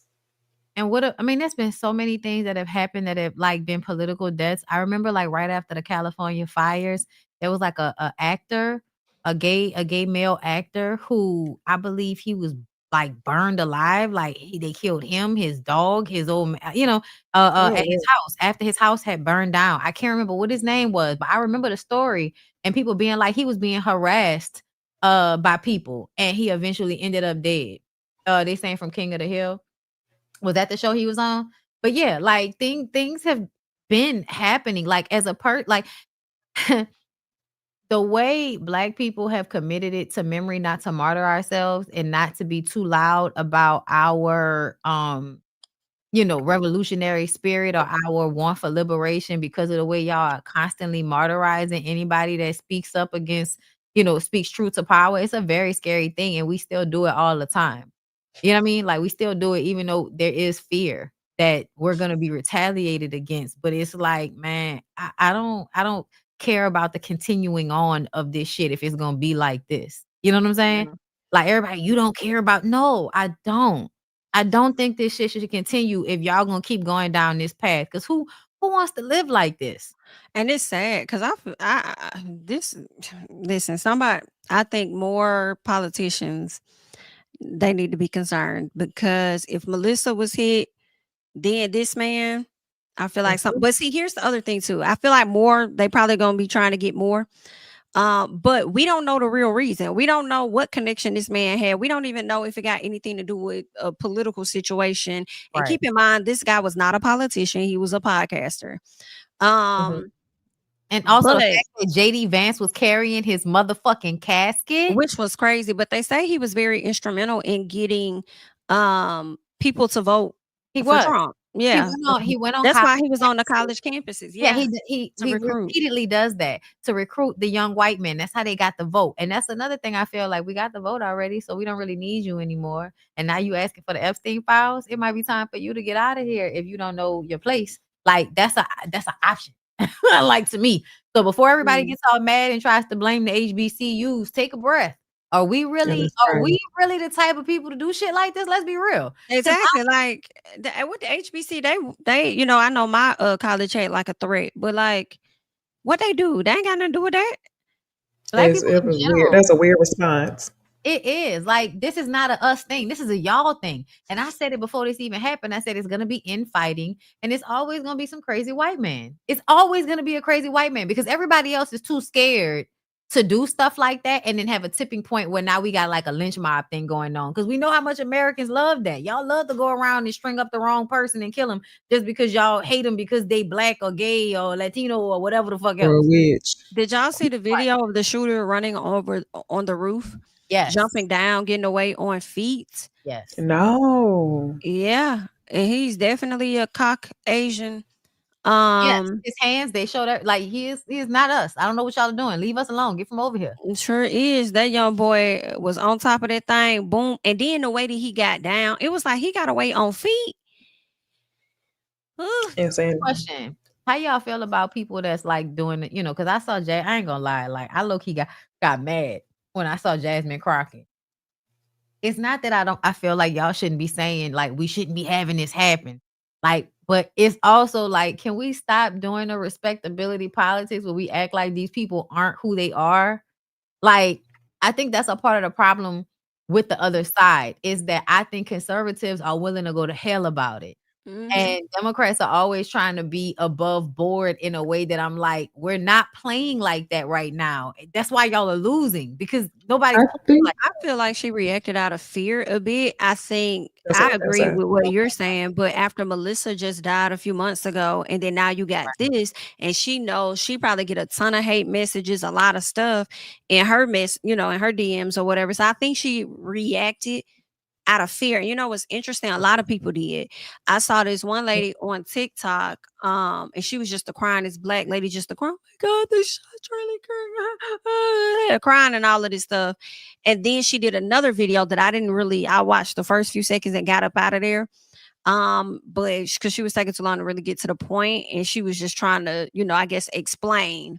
Because when she saw it, she just immediately reacted to it. But I don't know, maybe her mind changed or something after a lot of the information that he said and stuff that he did came out. Like, dang, that's messed up that it happened to him. But I may not agree with what he did, but he agreed with what happened to him. So, I mean, and thank you for that about Kamala in the comments, because yes, that I did have that on my mind when they did that. Like, yes, her detail was already supposed to be taken off, but they had extended it because of the energy in the country. It did feel like the current president going out of his way to make sure her security detail ended, and it was no That longer. was weird. Yeah, it did give you want something to happen to her, but I will always, remember she and her husband have money, and I believe they would be able to pay for private security, and private security might be even better. Oh, absolutely. Listen, okay. That's the one. Yeah, I wouldn't take nothing coming from them. Because his security wasn't talking about that. And then they were showing people that were like, it was 3 different people, one person in the crowd, 2 men behind them, that they felt people are feeling like this was an inside job, because one of the guys had a hat on and he did some little hand motion with his hat, and then he did this with his ear. The guy standing next to him did something with his arm, and then somebody else in the crowd did something too. So people are like, okay, these guys are giving signals to the shooter. I don't know how true that is, because this person kind of looks super young. So I mean, child, what I'm talking about, they was literally immediately went young people. I don't know. My mind immediately went to like who asked the question. The question they asked right before he died was so odd in the way he answered it. I was like, is this a scheme? We're not including gang violence in gun violence. That separation. Right. The whole thing was just so. It's not gun violence, it's gang violence. Right. Are we including it or not? I was like, ooh. Very weird. I've been telling y'all Umar don't care about black people. I've been telling Umar is a white supremacist. Flat out. Flat out. Flat out. All of that pandering and all of that, like, to me, Hotep men are literally like white supremacists. They're the black men that have created this addiction to white women that causes them to act like they're like not wanting it. Like, oh no, like how many times do you need to tell yourself that you don't want white women in order for us to believe it? Like, I don't believe it. They're extremists. Yeah, like I don't trust any extremists on any side. It's low key giving whatever you said you don't want. That's what you really want. That's what it's giving. You suppressing it. Yeah. Yes. And it's also giving, they're the equivalent of white males, but it's giving, they do all that in the name of power. You feel slighted because you don't have the power of a white male. So you flip on the opposite end of the spectrum and you dive deep into, Okay, let me read some of your super chats. Thank you, Brandon. He says, just love. And then Markel Green says, hey, ladies, it's probably none of my business, but I'm going to ask anyway because that's just how I am. How did y'all ladies meet? We talked about this a few times. We met on YouTube on Scotty's panel. Yeah. 4 years ago. Keisha says, I think Marceau and Reese confessed ish off camera. I would not be shocked if as soon as them cameras cut, Marceau said, yeah, I did that shit, and what you gonna do about it, Martell?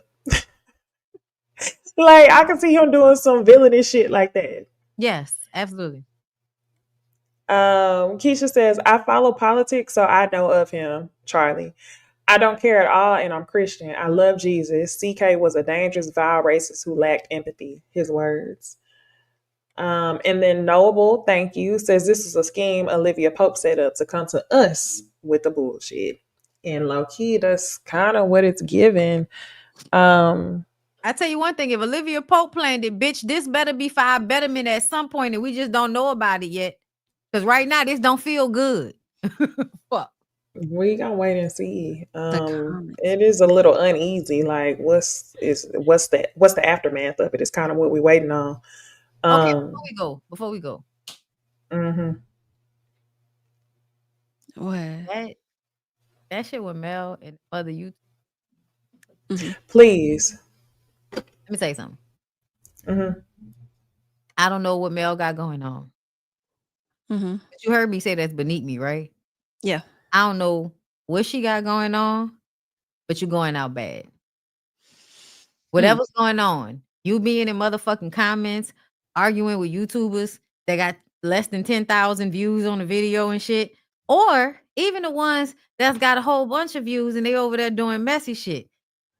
Loyalty amongst other grown-ass people on the internet that's just trying to get a check off some fucking mess. I think we need some perspective.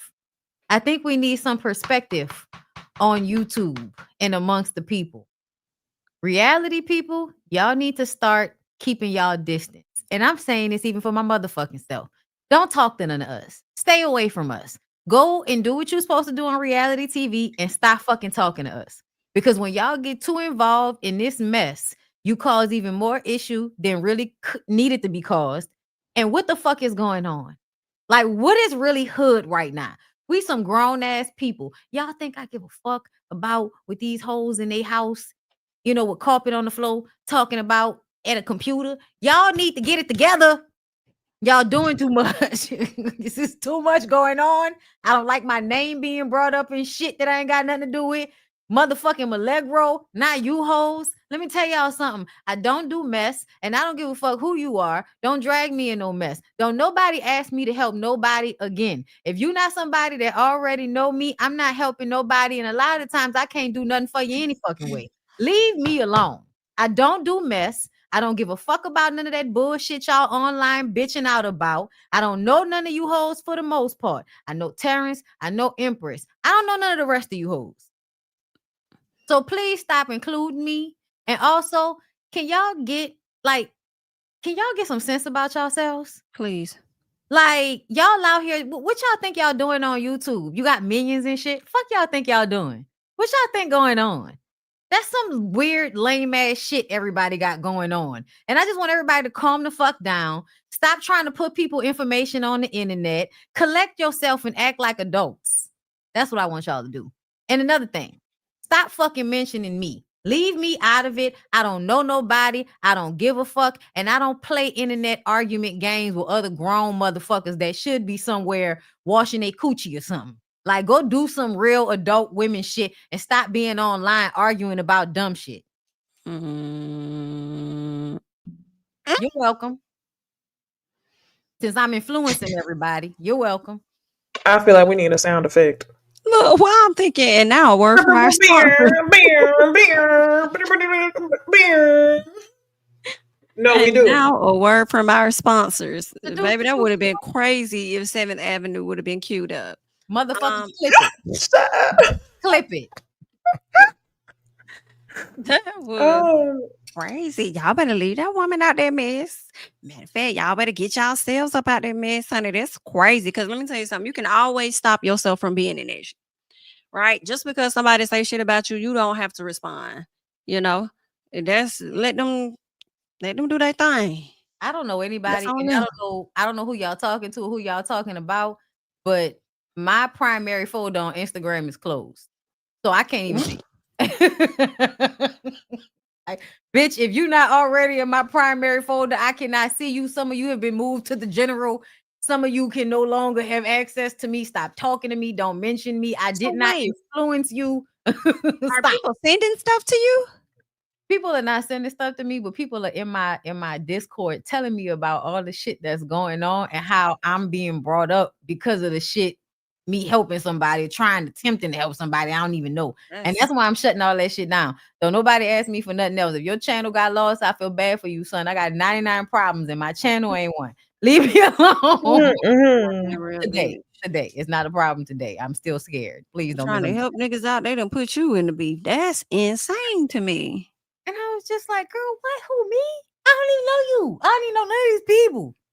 Y'all better back up out that stuff. Listen, I just want everybody to stop being petty and stop being dumb. It's just TV shows, y'all. Love and Marriage Huntsville is not even that fucking entertaining for y'all to be doing all this about. Like, everybody, Investment. like, come on, bro. Talk about something else. Do something else. Y'all really like soaking it up in a way that I feel like is just really lame. Go talk about something else. Oh yeah, I forgot. Some of y'all don't do well if y'all not talking about that. Yeah. Oh. Mm-hmm. Okay. Yeah, both. It means both. Can everybody please remember how to spell my motherfucking name? Because it's all over the place. And since I influenced everybody, you should know how to spell it. Thank you.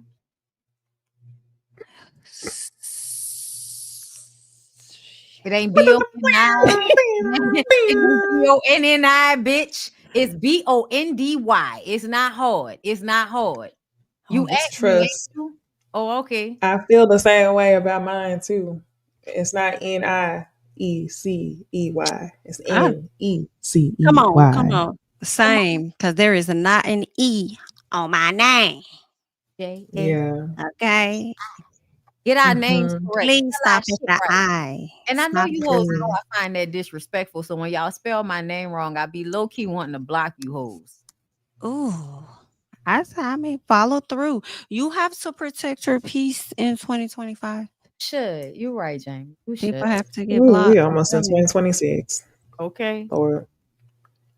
Oh, God, Okay, well, all I do is play Sims and smoke legal weed with my marijuana card. Leave me alone. The way they finna clip this up and send it.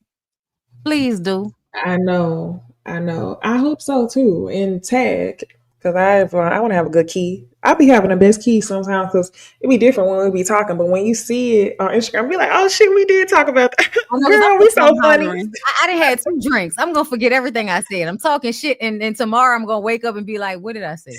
Be like, "Ooh, girl, we a key." Repost, like. Okay. Okay, y'all. Well, that being said, y'all know where to follow us. We rotate every week. Next week we'll be on Jamie's channel. The week after we will take a break and get back to it the following week. So next week meet us on Jamie's channel at Jamie That's Me. Follow Bondi at Blue Rose Bondi and Bondi Blue, and then you can also follow myself at Nisi Dixon. Like, comment, subscribe, and we will see y'all in the next one. Bye.